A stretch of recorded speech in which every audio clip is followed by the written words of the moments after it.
Come and have a seat. Come on. Come on. So let's just get some. Names. My name's Mikey. What's your name? Is that my name? Majd. And what's your name? The kids on the floor. Well, oh yeah, that's okay. Okay. What's your name? What's your name? Islam. And Bilal. Bilal. Yep. Nada. Nada. Dabul. Tarabuni. Yeah. And Abu Dar'a. Abu Daha. Sulaiman. Yep. Amjad. Amjad. Muhammad. Lujain. Ujain. Lujain. Okay. Come and sit down. Can we get involved in this? Yes. That's you. So this is Talkaoke Freeform Talk Show. Can you tell us what you're doing today? شو بابا؟ نضال؟ شو عملت اليوم؟ والله عملنا دانس Arabic dance and Arabic دبكة. Yeah. And عراضة شامية. Where does it come from? I'm come from Syria. From Syria. Where in Syria? Damascus. Damascus. Okay, the big city. Yeah. Okay. Yeah, big Are you all from Syria? All from Syria. Syria. And do you do this dancing in Syria, or is it something that you do here? Yeah, same. Yeah, okay. Syria, in my country. Okay. Can you tell us a little bit about the dance, Suleiman? What I'm playing? Yeah. I'm playing the drums. Yeah, you're doing drum. Okay. Yeah, from Syria. I'm playing this. Yeah. Okay. Okay. So we are all from Syria. Yeah. We do something Arabic dancing. Yeah. Because before 30 years old, all in Damascus, same we do same dabka and song Arabic, and we do same in my country now. Okay. Does it remind you of being in Damascus to being here? We not be here. Yeah. I mean, I just now I just ate a falafel from the Syrian people. I made one. So it feels like a little bit like Syria, but what is missing? Okay, so I miss my place. Yeah. I'm straight as well. Yeah. And my family. Yeah. I'm missing there. So. Yeah. Okay, so you're missing Syria, but we've got the food and the music. What else are you missing? The people or the? Yeah, the people and some food is okay. Because different here. Yeah. The food different. Okay, so food. Okay. What's your name? Sidra. What is it? Sidra. Sidra. What? And what's your name? Nada. Nada. Of course. Yeah. And I'm going to go around the table and find out what people miss about Syria. What do you miss about Syria? I don't remember Syria. I was too young. Okay. How old were you when you were in Syria? Ask my dad. سواء كنت بسوريا 3 years. Okay. 3 years. 10 months. 3 months. Okay. All right. So I'm going to go around. You're too young. Do you miss anything? Do you remember Syria? I don't remember. I was 3 years old. Don't remember. What do you miss the food? What do you miss about Syria? Family. Family. Okay. Yeah. All right. I miss family and my country and my neighbor, my friend. Yeah. Shelters, my food. So I miss from everything. Everything. Okay, I'm gonna. No, I speak English. Same. Same. Yeah. Okay. Right. Yeah. Yeah, same, my friend. Family and city and all the people from Syria. Come and get involved in this. Come and have a seat on the table of chat. You don't have to be Syrian to join. We've got some spare seats. Come and get involved. So we come and get involved. Tell us your name. What's your name? Come on. What's your name? Assalamu alaikum. My name's Yasra. Yasra. Yes. At the moment we're talking about Syria and what people. All of these people are from Syria and they miss their family. They miss their foods. They miss their friends, their loved ones, the landscape. But in a way, we've got so many people from Syria. In a way, we want some questions. Have you got questions for the people from Syria. They're from Damascus. They're playing some music. Come on, have you got any questions for the Syrian band? Come, tell us your name as well. And can you speak Arabic? I speak Arabic, yeah. You can speak Arabic. Yeah, I'm Abu Ayman. Okay, do you want to jump in the middle? Do you want to jump in the middle and do this job? Because my Arabic is just limited to. واحد اثنين ثلاثة. Okay. السلام عليكم. Okay. كيف حال؟ Okay. Have you got? شو هذا؟ Have you got هذا any السوري المافيا السوري. المافيا. المافيا. لا مو مافيا. دانس. I mean, do many local people speak Arabic? Yeah, Arabic. Yes. So. Do many, yeah. My neighbor, a British family. Yeah. He's Yeah. speak Arabic. Yeah. Little speak Arabic, and another my neighbor is Pakistani family speak Arabic as well. Okay, so there is a little bit of Arabic knowledge going on. Do you know any Arabic? Nothing. No. Come and join in. I'm not going to tell everyone's names, but that's okay. Well, so is this lot. Do you know what I mean? You're not the only one. Where are we going to go with this conversation, though? I have a Yes, question. grab the mic, because you're a bit far away there. Yeah. Okay, so Assalamu alaikum. If you could ask them, Yeah. how has You can the... ask them. Okay, so obviously you've come from Syria. How have you found the people of, say, Nelson and Pendle? How have you felt, or how have they made you feel? Okay. What's the feeling you get when you come to this area? كيف لقيتوا الشعور تبعكم؟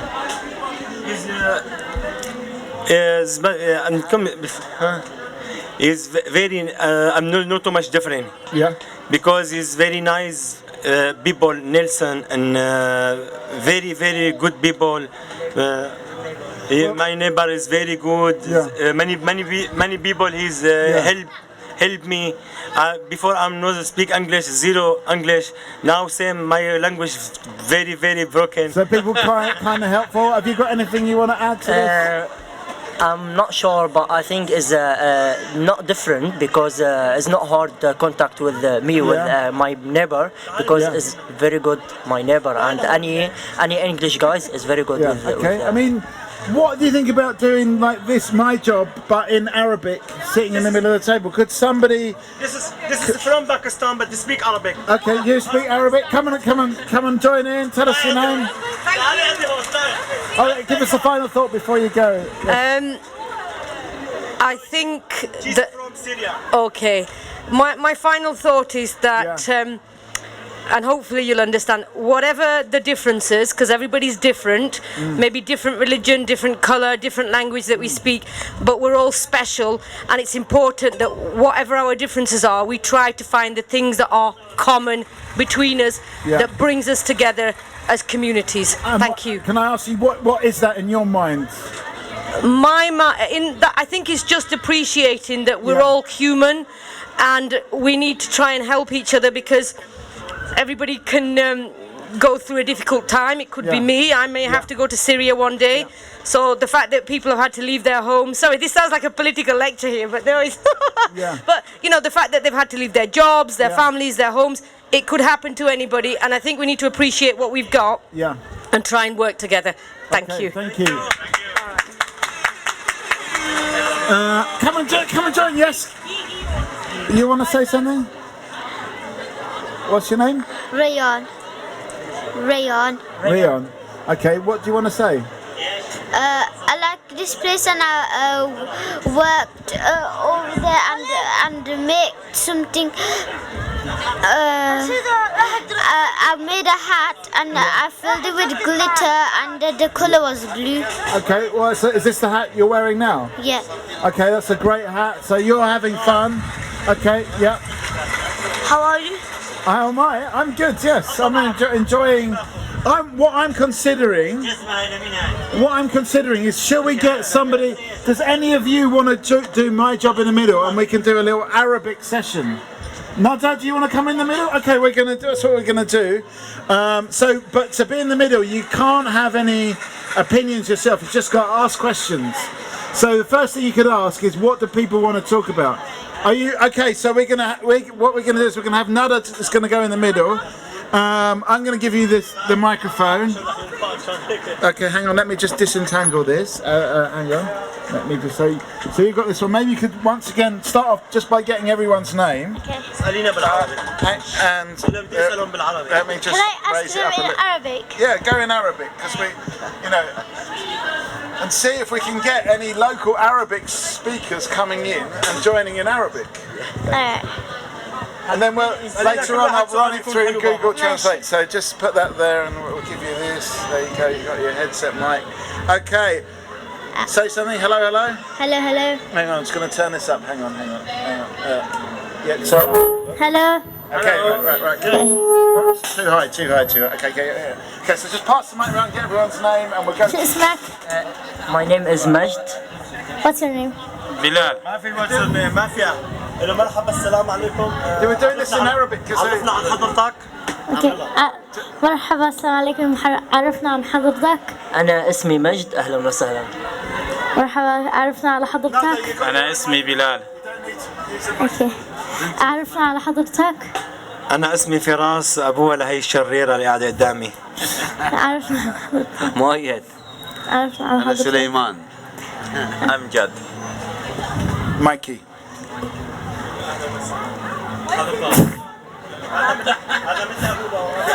أبو عبده.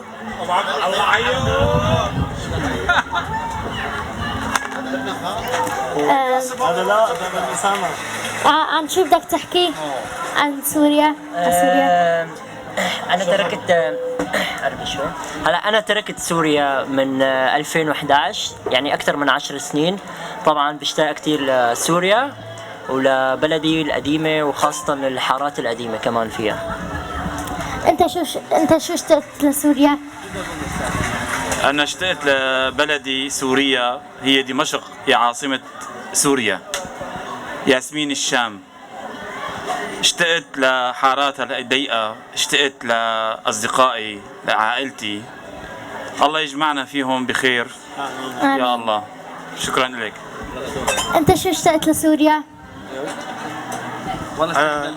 أنا اشتقت لعائلتي واشتقت لأصدقائي واشتقت لبيتي واشتقت لتراب الشام واشتقت للشام وأهل الشام واشتقت لمية الشام وأكلات حلب واشتقت لبحر اللاذقية واشتقت لكل شيء بسوريا واشتقت لبيت عمي لبيت حماي اشتقت لعمي ابو صبيح لمرت عمي ام صبيح اشتقت لكل عيلتي الحمد لله رب العالمين وان شاء الله يجمعنا هيك بالعيلة يجمعنا بكل حبايب قلبنا الله هيك يجمعنا على الخير يا رب آمين. أنت شو اشتقت لسوريا؟ والله اشتقت لدرعاني اشتقت لسوريا كلها. طيب ابو درعا. أنت شو اشتقت لسوريا؟ أنا اشتقت لكل سوريا، لكل المحافظات، لكل العالم. اشتقت لكل شيء الله خلقه بسوريا. أنت شو اشتقت لسوريا؟ خلص خلصنا استلم. أنت شو اشتقت لسوريا؟ أنا اشتقت لأهلي ورفقاتي وحاراتنا.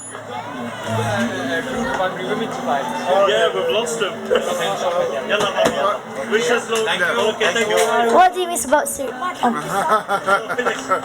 I've never been to Syria. I miss not ever going there, but I would love to go there. Especially, I like the Syrian foods, so that's what I'd like to visit. But also, the special mountain in Syria that I heard. There's a big mountain there, Yeah. so that's what I would like to see. Everybody, shukran. Shukran. Thank you. Thank you, and you've done a brilliant job at hosting in the middle. Thank you. That is not our first ever Arabic Talkaoke, but it's the first one in Nelson. So thanks very much. Let's have a Thank Come on. you. go on and let's have a special. Give it 2 seconds, and we're going to give you a special sound effect, Nada. Thanks very much. Thanks a lot. There we go, a little. So, as I was saying, I do like the Syrian falafel. So, you know, if you guys want to bring some back, that's absolutely fine. And it's easier than going to Syria. And I guess, yeah, it's that taste, isn't it? Okay, so where do we go from here? We're going to go back to English Talkaoke. This is Pop-Up Talk Show. Everyone's welcome to come and take a seat around the table of chat. It could be this man here helping us get it going. I'll happily chat about any subject. Well, we've just had our first ever Arabic Talkaoke in... Oops, I've got this up. We've had our first ever Arabic Talkaoke in Nelson. But now we're moving back to English, if that's all right with you. Yeah, that's fine. My name's Mikey. What's your name? AJ. My name's AJ. AJ, come and join in. Help us get this going. Yes, you can do it. Yes. Everyone's welcome. Yes, you can come. Come. Yes, you can do it. You can do it. So we got AJ. We got what's your name? Abiha. Abiha. And Amir. Amir. Yep. So I'm Mikey. Come and join it. Don't have to say anything if you don't want to, but it just makes it look more busy if you come and sit down. Do you know what I mean? What are your names? I can't hear. Alicia and Alicia Iman, Faika Iman. Alicia Iman, Faika Iman. Come and sit down. Come. We've done that now. We just had some people from Syria and they were talking Arabic. So I've no idea what they were saying. I think it was something about what they miss about Syria, but. Today I can tell you what we talked about so far. Why has Nelson got such a fun and friendly vibe? Does that fun and friendly vibe that's happening today mask some deeper problems? That there's no money here? Masking is a really interesting word to choose because I believe the life is a duality. So we have the badness and the goodness in the same moment. So we can't really separate them. Okay, so you think that it's just all part of life in a way? Well, I don't want to say that Syria is part of life or what's going on in Syria is part of life. But no, bad things happen in the world, but it doesn't mean that we can't do things like this and bring the communities together. Okay. I mean, does that mean we're going to always have an equal amount of good and bad, or can we make it better? Of course we can make it. You can make it better, yeah? We can make it better. How? By like having more like activities. Okay, so more activities. What sort of activities do you want to see? Like activities like these. Okay, more activities like this. Well, I will definitely go with that. Okay, so I mean, what do you think, Amir? Do you think we could do more activities? Do you think there is a good and bad side to everything? Yeah, it's mostly, you know, is in these days, if you go like is Nelson Street and everywhere in Nelson, you see it's too much. Is like is everywhere. Noise coming on the. You know, if you go behind like is 14, 15 years, is everywhere is nice and clean, tidy Nelson. But these days you go every single street, every single road, everywhere is like. Messing, yeah. Okay, is Nelson getting messier? Come on, get involved in this. 2 minutes. 2 minutes. Is Nelson getting messier? Is there good and bad in everything? Can we make it better? More activities, more stuff like this? Yep. The thing about Nelson is that like now you go to places and all you can see on the floor is like rubbish and then like there's like too much pollution in the oceans. Do you think rubbish is a big problem in Nelson? Yeah. Yeah, okay, you're agreeing as well, AJ. What can we do about the rubbish, the litter problem? Rubbish. Fine them? Yeah, find the people that are rubbish. Yeah, how much would you fine them if you saw someone dropping someone? There were, actually someone's picked it up, there was a minute ago a hamburger carton here. How much do you think the person who dropped that hamburger carton should be fined? £20. £20, okay. What do other people think? Is that the way to deal with the rubbish problem? £20 every time someone drops? What do you think, Amir? Is around £50. You think 50 quid? Okay. Should people be fined £50 every time they drop some rubbish? Yes. You say yes. Okay, you're in come on. Yes. Yeah, why? Zero tolerance. Zero tolerance. Should we have a zero tolerance approach to rubbish? £50 every time somebody drops something. What do you think? Come and get involved in this. Yes. Come and have a seat. Come and get involved in this. What do other people think? Is that the only way to deal with litter? Would that be your only approach, Abia? Oh, you're being beckoned away. Because my daughter is hungry. So okay, give us a final thought before you go. Final thought. I don't know about litter, about Nelson, about the good and bad, whatever you want. Can't say anything, sir.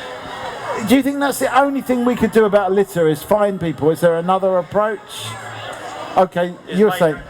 Okay. I think that they like should care if someone litters, because like if you see someone litter, they're like making pollution in our oceans, and that's just really bad for the animals in the ocean.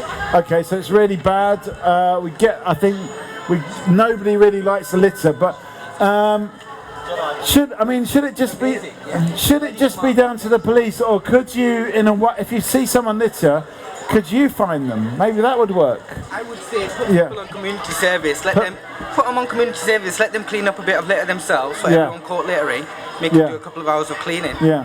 I mean, because I think people value their time more than money. Yeah. Okay. So you take away their time. Okay. What do you think about littering in Nelson? Is it a problem? I'd say I put that down as a no. I was outside of out where I work, and somebody drops like one of those little metal shells. I don't know if you get them up here, that people use for the nitrous oxide. And I said to him, do they have to be dropped onto the roads? Because it seems like that seems to be the only place you see them. It's all over, and if you're a cyclist. I swear they're recyclable material. Yeah, I'm sure it is recyclable. And I said to him, and he was like really apologetic. He's like, "Oh, I'm really, really sorry. I'll pick that up for you." And I'm like, "No, I'll pick it up, but maybe consider recycling next time." Well, maybe because you called him out. That's you've planted that seed. Yeah. Yeah. But maybe instead of fining people, we could give people money to call people out. That's what I was thinking. It's like, why make it a negative that I could get paid to call people out? Do you know what I mean? Because I'm taking a bit of a risk. That's a bit of a controversial kind of idea, isn't it? You're gonna make up ideas. I saw him drop a cigarette packet. I saw him drop a So he said, she said, then, isn't it? No, but you're not getting paid to grass people up. You're getting paid. What I think you're getting paid to call people out. It's slightly different. I think it's semantics there. I don't know. What do you think? Do you think people should be fined if they drop litter? 50 quid? What do you think? I'll let you think of this. I read that as a lot of thought. I think it's maybe a new idea. You have a difficult job. Yeah. You have a difficult job right now. Well, I think when you and me, AJ, we will build this up. We'll build this up. You just wait and see. Look, there's a person here. Don't worry, we can do this quickly. There's a person. You're going to be our second. Yes, you can. You can do it. Yes, you can. Yes, 2 minutes. 2 minutes. Conversation. 2 minutes. If you sit here, then you'll be. I'll have a double espresso. Tell us your name anyway. Praveen Shafi. Do you think there's a lot of rubbish on your shop street, Praveen? Come and sit down. 2 minutes. There's a lot of rubbish. Do you think there's an increase in rubbish? Oh, definitely, 100%, yeah. Because we've been thinking about different ways to solve the rubbish problem. Is it about fining people that drop rubbish, or is it about paying people to call each other out when they? It's the council that don't clean it up. You think you put the blame on the council? Yeah, because half the time I'm sweeping the front of the shop. Yeah, okay, yeah. Myself. When I move that away, you'll see how much rubbish there is. Do you have to do that for your business? Do you have to make sure the front of your shop is clean? Is that part of your contract of the? I don't know. No, but we do it ourselves because we don't want it. It's bad for business. They have to maintain their area of the street if they own a shop. We'll do that. I don't. Big cities. Yeah? All right, no, but we clean it up anyway. But you'll see there's old leaves, and then they don't seem to. I mean, what do you think the answer to the rubbish problem is? Is it about the council doing more? Yeah, council doing more, definitely. And is that the only thing that we could do? Could we do other things? Oh, can't think of top of my head now. And how big a problem is it in amongst all the other problems that Nelson has? I think it's a reflection, isn't it? People that litter, it's a reflection of them. It's about the care that they don't have, or the lack of care. So it's almost like the message it's giving. Yeah, it's like, if I can just throw this on the floor without caring, I don't really care about this place. Yeah, okay, yeah. Can you see her? I forgot her name now. Anyway, so let's bring in some more people about this. We're talking about we're trying to come up with some ideas. Is it down to the council? Is it down to paying? Is it down to paying other people to be the police in a way? Come and join in. Yes, that's you. Yes. See, look, I told you. Come and have a seat. So we got AJ. What's your name? My name's Azmat. Azmat, and was it Balvina? Yeah, Balvina. Yeah, that's my. Balvina. Okay. So we're talking about litter. What AJ's saying is that it's not so much litter itself; it's a reflection of how people are feeling about the town. If there's a lot of litter, it's like people come and join in. I'll give you a round of applause. Come on, and you too as well. Yes, you can do it. Come on, this is your moment. So we've got Balvina, is that right? And we've got Azmat, we've got AJ, and what's your name? My name's Zoya. Zoya and Zaina, yeah. Zaria. And Anya. Anya, okay. We're talking about the rubbish problem at the moment. Is the best way to deal with it? Balvina's saying the council needs to do more. AJ's saying people should be fined. I never said that. I did not say that. I don't believe in fining people. You don't believe in taking people's time rather than their money. Oh, that's right. Sorry, I got that wrong. AJ's saying give people community service. If you drop a piece of litter, you have to spend 1 hour picking up litter. So we're coming up with some ideas, but is this the best way? And I'm interested in AJ's thing. It's like, the litter is actually a reflection of what people think about. Is this too controversial for you, Azmat? Okay, give us a final thought before you go. Come on, or initial thought. Come on, Azmat.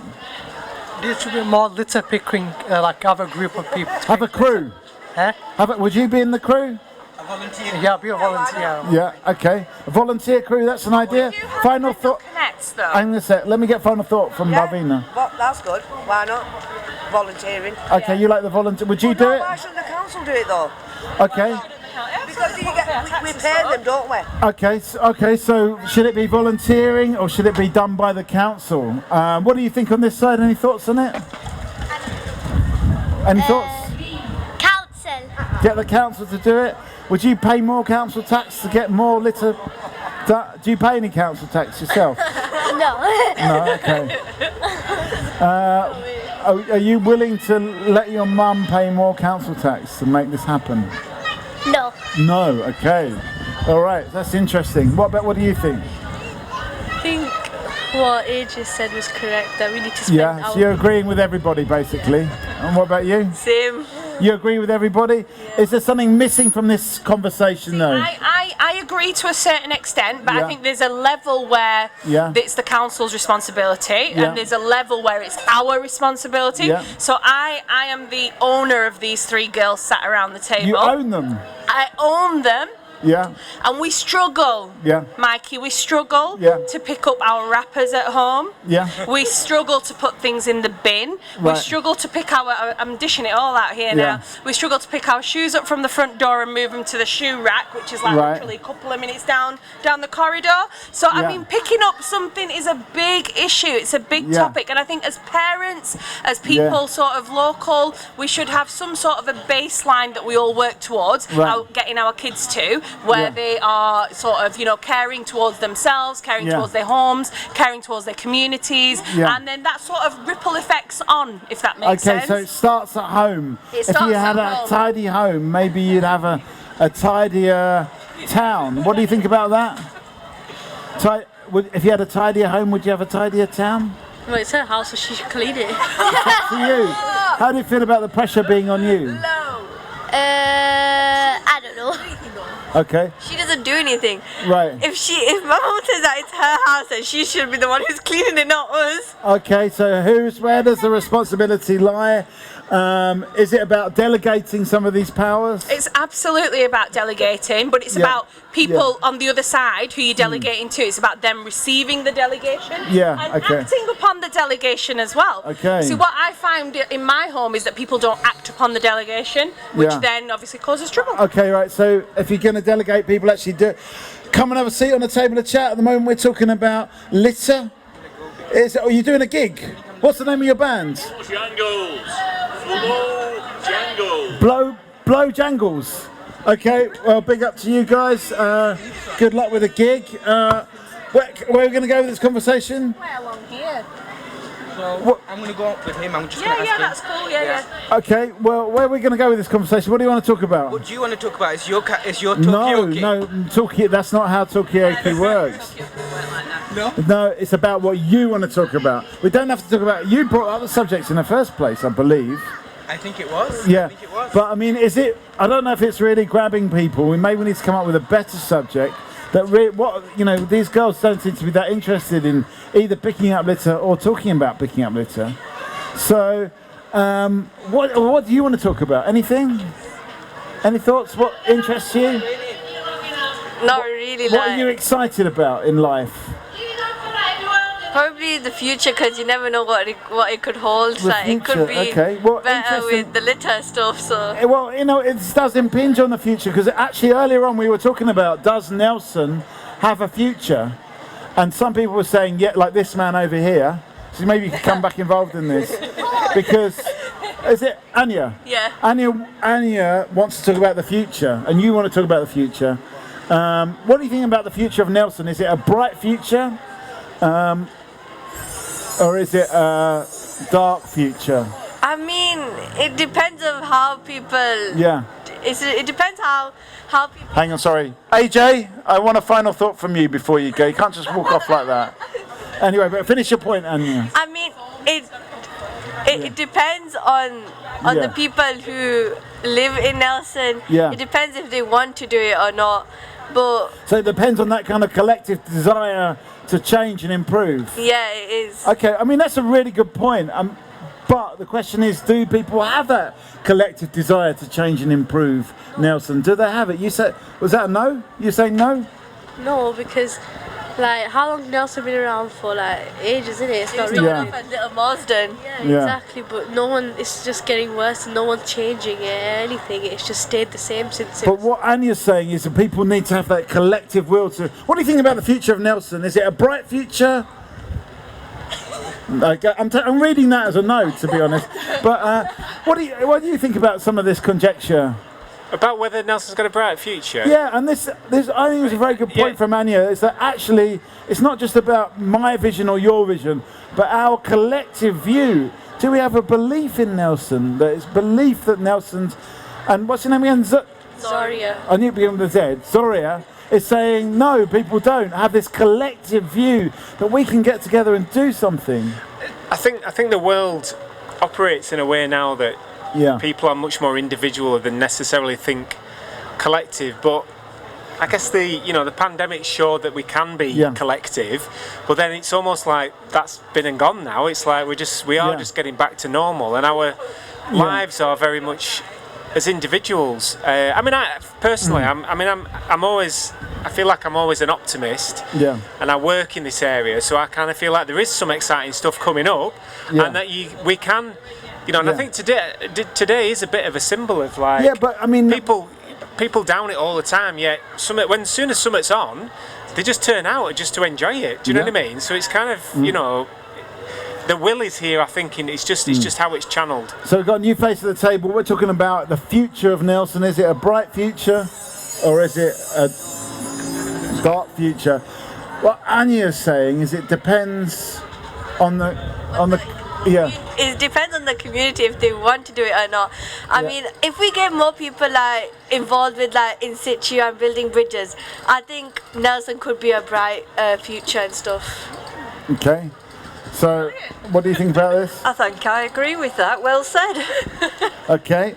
I mean, there is a question as well about, implication that you can potentially get that collective will, collective vision together. But how and what's going to get people to have that sense of belief that you're talking about, Anya? You don't think it's going to happen, do you? Some part of me is thinking it's going to happen because of what Anya said. Okay. But I think. Are you off again? Give us a final thought.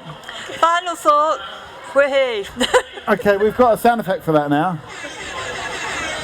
Okay, thanks for joining. We're left you've left us with a question, which is, how do we get this collective vision? Zoya, you were going to say something, weren't you? I think that obviously the more that you as an individual pour into your community, you will get back out. I think the more that you are involved and optimistic and attend things and take notice, the more you will see that things are possible and you can obviously progress and there is a bright future for Nelson. I think Nelson's come on leaps and bounds for over the past 5-6 years, and I think Briarfield alongside with it as well. I think it's all come on, and I think that one thing that we often forget to talk about is that times are changing, and now obviously with this digital world that we live in, things are becoming a lot more sort of in your face. So people are learning quite quickly from each other as well. Things become a bit of a trend, and then that passes on.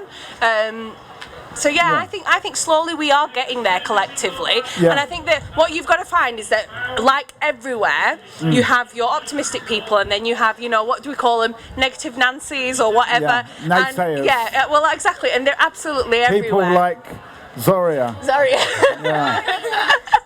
Absolutely, people like Zaria. But absolutely, I think the more you get involved and the more you are present, you see. Zoya, what do you think about the future of Nelson? That's what we're talking about here. It's brilliant. You're optimist. Come and talk about it. Well, there you go. We have got optimistic people and naysayers, and it's about the somehow enhancing what the positive people have got to say, and mixing it in, cycling it as well. What do you think about the future of Nelson? Are you positive? No, that's more of a sort of. Anyway, Paul, were you going to say something, or was that it? What was I going to say? I think maybe it's thinking about how what are the ways to get people to get involved, and I think sometimes we maybe make it too complicated sometimes, where it could be really simple, for people to come to give ideas and then find a way of making things happen. It is often easier than we think it is. So we've got to, in a way, lower the bar to participation. I think so, yeah. And certainly that's the case here. The bar is very low. You don't have to say anything. Come and get involved. Yvonne, Russell, come and join us. Yes, there we go. Come. Give us a couple of minutes. We're talking about the future of Nelson. It seems to be the big subject today, the future of Nelson. And basically, there's a... what Anya said, it's a very good point, is that the only way that the future of, that we're going to get together is if everyone collectively believes in the future of Nelson. So it's about having that collective input. And then Zoya said, well, there's negative people, there's positive people. How do you enhance that positivity? And then Paul has said, you've got to lower the bar, the entry level, to actually participate. It's too difficult, too complicated to do something good in your community. So that's where we are right now. We've got Zoya, what's her name again? Zaina. Zoya, Zaina, Zoria, Anya, Paul, tell us your name. Yvonne. And Russell, and I'm Mikey. We've got Juliet on camera. So have you got any views on this, or do you just want to hang in there? Well, I think I moved to Nelson about 20 years ago, and I really liked it. I started working here. I liked it because it was so friendly. Countryside on your doorstep. Great community spirit. So I think we're not a city. We're never going to compete with being a city. But let's make the. But it's been nice having that small community, multicultural community, really friendly. We looked around all the towns and decided Nelson was the friendliest place in Pendle, and that's why we moved. And I think people, especially people from outside, tend to look down on Nelson, and I think we should celebrate it more and celebrate what we've got. Say we're not Manchester, we're not Liverpool, we're a small, old-fashioned market town with a great community spirit, with great landscape on countryside on the doorstep. I mean, that's a very good, Russell. That's a very good speech there. Are we making enough of what exists in Nelson? I mean, you're about the sort of 100th person today to say how friendly Nelson is, but I think the worry is you can't live just on friendliness. You've got to have some kind of economy. You've got to have some kind of thing going on. Did you know that Costa's is closing? Apparently. Did you know that? So, Costa's is closing? I'll just give you some new information. So it's not closing anymore. Okay. No. And I just heard that yesterday in the morning. All right, so Costas Not closing isn't... anymore. So... We had an extension. We've had an extension for 2 weeks. Oh, but it could be that then. Yeah. Okay. It's not closing today, but in 2 weeks' time. Yvonne, have you got any views on this? Yeah, I mean, I think, to be honest with you, if you go over to Clitheroe or somewhere like that where people think, oh, you know, Clitheroe's quite posh and it's really nice. Yeah. Over there, they make an awful lot of business about tourism. And I think, particularly the Pendle Witches, I think Nelson should tap into that, because let's face it, all the action happened this side of the hill, not that side of the hill. Okay, so we're not making enough about the heritage of Nelson and Pendle, wider Pendle. Hang on, so we've got a new face at the table. So we've got Russell, we've got Yvonne, we've got Paul, we've got Anya, we've got Zoria, we've got Zaina, and we've got Zoya, and what's your name? Aki. Aki. You go back, yeah. And I'm Mikey. Come and get involved in this if you want to. What do you think about the future of Pendle? Is it going to become a tourist destination? Yeah, okay. What do you think, Aki? Okay. Yeah. No, right, yeah. I mean, what about the friendliness element? Could that be a tourist element? Is that your? Okay. Have you got any more to add to that? Yeah, no, it's okay. Okay, thank you. So, I mean, what about the friendliness? Could that be a tourist? Does it have to be about the witches? Could it be like come to the friendliest town in Britain? Well, maybe that's the element. I mean, the witches always is the go-to story, isn't it? But there is so much more to Nelson as one place than that maybe just isn't shouted about enough. You know what I mean? The football team to beat Real Madrid. You know, home of the Jelly Baby. Maybe we need the Jelly Baby. You know the Jelly Baby. Yeah. It was created in Nelson through the Victoria V Sweet Shop, wasn't it? And what about Real Madrid? What's it got to do with Real Madrid? So Nelson was the first English football club to beat Real Madrid in 1924, I think. Yeah. Okay. Right. Okay. So, but do we need to look into what we're talking about now, Craig? Is that You've been talking while I've been gone. we've been talking the whole time. Yeah. We've been talking about are we making enough out of what Nelson's got to offer, which is a rich history, a friendliness, the friendliest town in Britain. I just said that, but definitely quite friendly. Could it be a tourist destination even, as where people come to see the friendliest people in the country? We've got a couple of new faces, so tell us your names. Aisha. And Halima. Halima, sorry. I didn't catch the how bit of that. Halima, Aisha.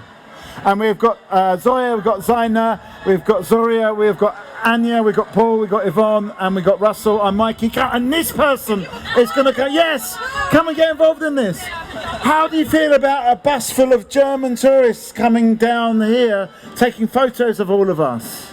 Would it be a good thing? You're indifferent about it. Well, come and join in. Come and talk about it. What do people think? Could Nelson be a tourist destination? What do you think, Halima? I think, sorry, I'm not Halima, but I will say I think that Nelson is one of the best places for food up Lancashire, and I mean throughout. I think Manchester now is even, probably not a patch on Nelson. What is the typical Nelson dish?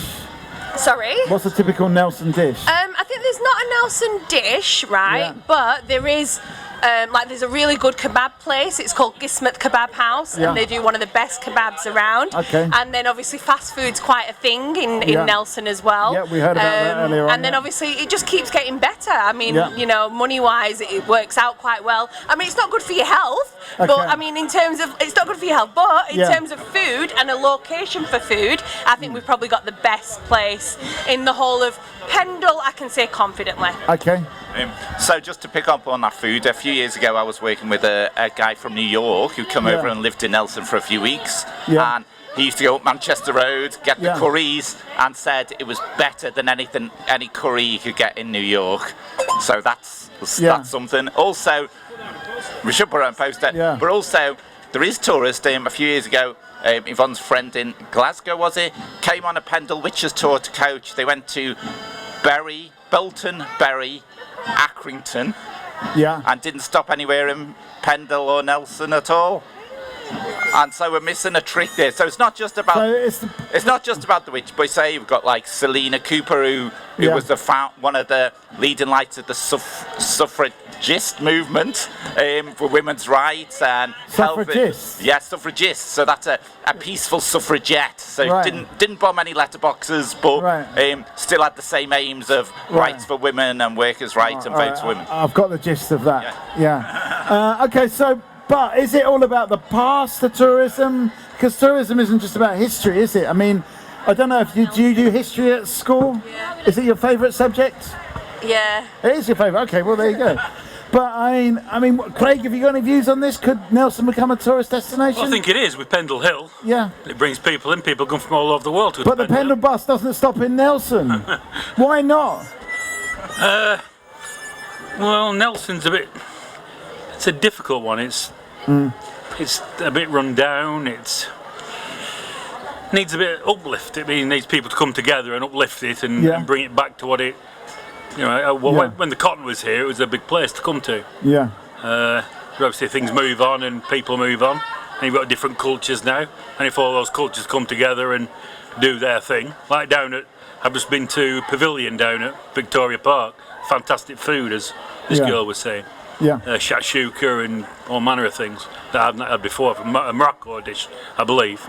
So all these cultures and all these different ideas are coming from everywhere, really. Okay, but I mean, so does it need to be? I mean, people go and visit the ruins in Rome and Egypt. They don't go, this is a bit run down. They just go, this is, it's. But I mean, does it have to be all spruced up to be a tourist destination? Halima, have you got any views on this? Aisha? No? Okay, what are you collecting money for, by the way? Syrian refugees and local food banks. Okay, excellent. What do you think about all of this? You're a new face. Tell us your name as well. What do you think? Could Nelson be a tourist destination? Could we have tourists here?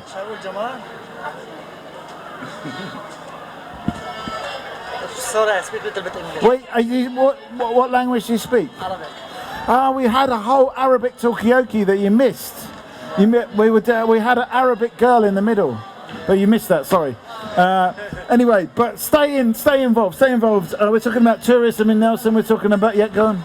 Well, we were thinking of ideas like, so you could see Nelson as being run down, but actually when you look around and look closely, and maybe with the right people taking you around, some of the buildings, the architecture is really, really beautiful, and there's still quite a lot that still exists. And we were talking about like a tour that you could do of all the buildings, like perhaps you've not been in before or whatever, just to kind of explore and actually, being in those places that are a bit run down, or like in Blackburn at the weekend, wasn't there? There was that art exhibition in what was called Tony's Ballroom, and it was basically just this time capsule of an old ballroom that's just been left there. So it looked a bit run down and derelict, but actually, being able to go in it just kind of give you a different view into the past, really. So there's probably lots of places in Nelson you could explore that I've never been upstairs in the Station Hotel or upstairs in the Lord Nelson. Do you know what I mean? There's only, but it's a pretty building. Do you know what I mean? It might be. Okay, so does it need to be fixed up? Oh, we lost Aisha and Halima. We need a final thought. Give us a final thought, an initial thought. No, okay. Okay, so we got some spare seats. Come and join in. This little fellow wants to speak. Okay, Okay, tell us your name. Jamal. Jamal. Yeah. Jamal, are you from Nelson? Yes. Do you think it could be a tourist destination? No. If you were showing people around Nelson, what would you show them? Cars. Cars in Nelson. Okay, maybe it could be like a place to come for cars. I quite like the idea of a tour bus going around myself, but anyway, what kind of cars would you show them? AMGs. What's an AMG? Mercedes. Oh, Mercedes. I think we saw one of those on the motorway, didn't we? Anyway, so where are we going to go with this conversation? I just want to add that's a really good contribution, because my mum's just recently moved to Nelson from Preston, and she said that since she's moved to Nelson, she's never seen so many fancy cars. Okay. So yeah. And the great thing about Nelson as well is you can drive as fast as you want down the street. And it's a fun place to drive, really, isn't it? Because you can speed doesn't matter. Speed limits No. in Nelson. No. We have no route. We have our own road rules as well. Yeah. Bit of everything. You know when you're in Nelson, the driving rules change. Yeah.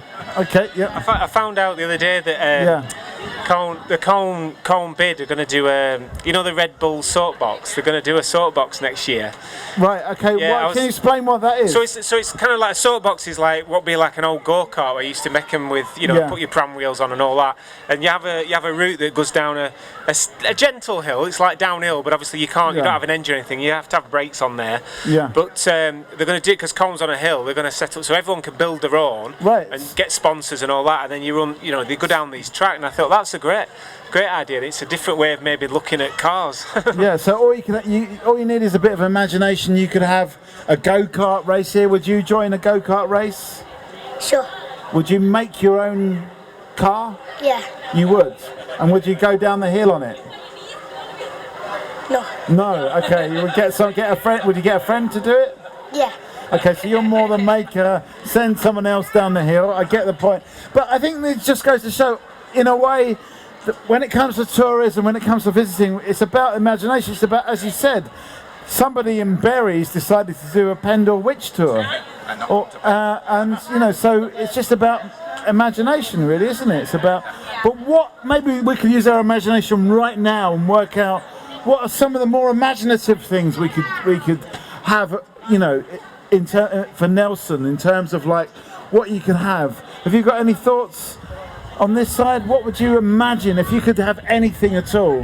Where would, if you could have anything at all in Nelson, what would you have? Yeah, Jamal. Like do a swimming pool party. A swimming pool, okay. Okay, we've got a new face over here. Tell us your name. Andy. Andy, we have got Zoya, Zaina, Zoria, Anya, Paul, Yvonne, Russell. We didn't get these people's names. We've got AJ in the corner there. We've got Craig. We've got Jamal. I'm Mikey. Let's use our imagination. A swimming pool. Thank you, Jamal. What would you, if you're going to use your imagination? You could have processionals. You could bring back sort of whip walks and wakes weeks, sort of processionals. You could organise it with schools and have competitions for banners, and then the best banner is made up into a full-scale one and leads the procession. Okay, so it's a bit like what we had earlier on today, the walks that we had today. Yeah, sure. And people were holding banners, but you could go huge on the banners, maybe. Yeah. Okay, so that's another, you're definitely getting one of them. Let's use our imaginations here. We didn't get your name. You finally sat down. What's your name? I'm Councillor Iram from Brighfield. You're a councillor, or is that just your name? No, I'm Yeah. Brighfield councillor, but my name's Iram. Iram. Iram. Yeah. And what do you think about some of these ideas that are coming out? Good. I didn't listen to all of them. Okay, well, I'm there and here. That's right. Well, I'm the professional here. I can do some summing up. What they're basically saying is, it started off talking about Nelson and what is the future of Nelson. I know Briarfield is a different place, but it's next door, and I think the things kind of relate. Is the future of Nelson, or is it? There is a future, but there's not much left in Nelson Town Centre. In the Arndale Centre, we've not got much shops in there, so they need to get more shops in the town centre.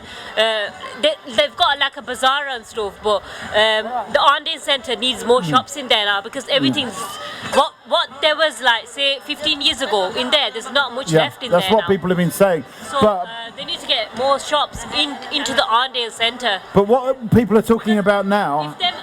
There was Home Bargains in there, that was really busy, but they've even moved that out of there. So they need to actually put more shops into the Arndale Centre. Should Nelson be reimagined not as a shopping centre, but as a tourist centre?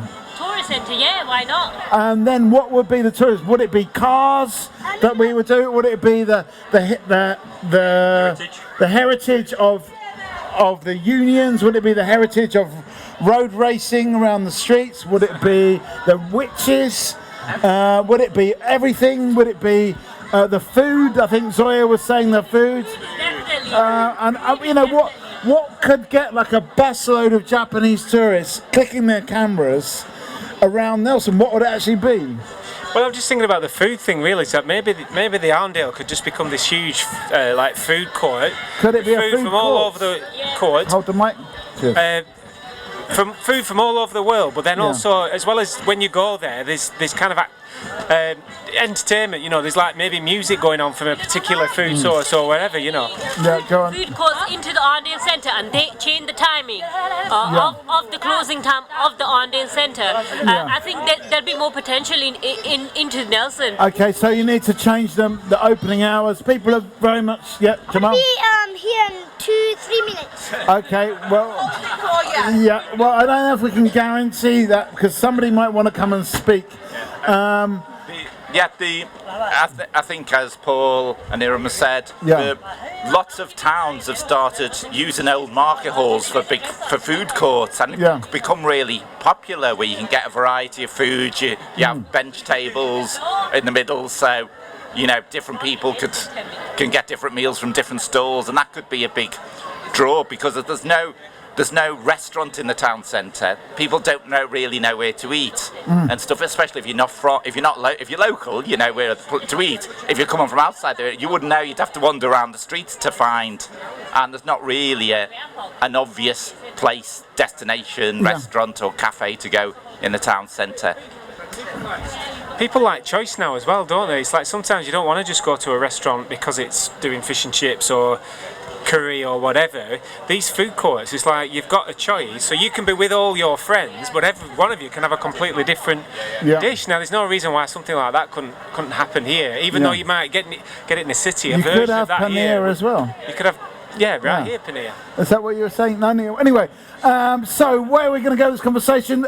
A food hall, a giant food hall, where the Arndale Centre is right now, going on through the night, serving dishes from all around the world, does it? Arndale Centre's got a lot of shops that are empty, so even if they gave them 6 months rent free, to build up the business, why not then? And change the timing of the closing the Arndale Centre. So some of these food courts, like you said, so why new business? Because you don't have to rent the full premises, so they can rent the kitchen bit, but it's a shared eating space, so it's cheaper for new startup businesses. You could keep it low cost. So I say one could be fish and chips, one could be Asian food, one could be just cakes, one could you can have lots of little stalls. You don't have to and on social media, people are selling a lot of food, and people are selling food on social media. Yeah, so if they on what platform? on Facebook Marketplace. You're selling food. Sorry. Yeah, people sell food on Marketplace, and it works. Say if you've made a batch of X, Y, and Z, you stick that up, and it'll go by evening if you've got the right clientele. And then obviously, just everything that you've said, Iram, makes me think about Burnley. Having the food court in Burnley top sort of market area now. From like local market holders, they said it's like breathing a fresh, breath of fresh air in the market space because it's now got all these young people accessing the space as well as obviously the food central thing. And quite key to what you said, Paul, like anyone can eat whatever they want at any point, Yeah. Okay. So. Hello. We're come and join us. We're reimagining. No, hang on, Russell. Are you off? You can't sneak away like that. You've got to give us a final thought before you go. I think some of these ideas have been fantastic, and it just shows when people in Nelson are all around the table, we can come up with some great ideas. Absolutely. Have you got a final thought? It looks like you've slightly lost your voice there. Okay, so we can come. Oh, Yvonne, are you off as well? Final thought? Use Nelson's past to build Nelson's future. Okay, all right. So, okay, so thank you. So where are we going to go with this? Do we agree with what Yvonne says? And does the same apply for Brightfield as it does to Nelson? Or is Brightfield a totally different kettle of fish? Is it? Oh, you're off as well. Okay, all right. My Give us a final thought. That's fine. It's fine. Give us a final thought. My final thoughts is that Bradfield is very different to Nelson. Always will be. Complete different, communities altogether. But I think that things are looking really hopeful for Nelson. And I think that we have a real good, strong, small community that's supportive of each other. And I think that the only negative talk you have around Nelson is people that have moved away and left. But I think Nelson as a town itself is quite a happy, go-lucky town. Final thought? Bye. Bye. Okay, final thought? It will hopefully change to a better place. Okay, what are you looking forward to seeing? Just more like... Yeah. If it was just like bigger organisations to make Nelson better, like... What big organisations? Like pick up the litter and stuff like. Okay, so just more, so bigger council I suppose to pick up litter. Final thought? Just the litter and what I said earlier and what Zordia said. I think we do have a bright future soon. Okay, we do have a bright future. Okay. All right. Thank you. And okay, we got a bright future, but everyone's left now apart from Craig and sorry, I've forgotten your name. Andy. I'm just having a nice sit down and listen, and it's good. Well, that's fine. I mean, you're left, so I'm kind of forced to go to you, even though you're just relaxing and chilling out. What do you think of what's been said so far? I think that I think that Lord Nelson should be turned into a community pub. Yeah. Like, what would be the difference? So, there's a place in Liverpool where they've taken over a pub, and it's a community interest one. So all the profits made go back into doing stuff for the community.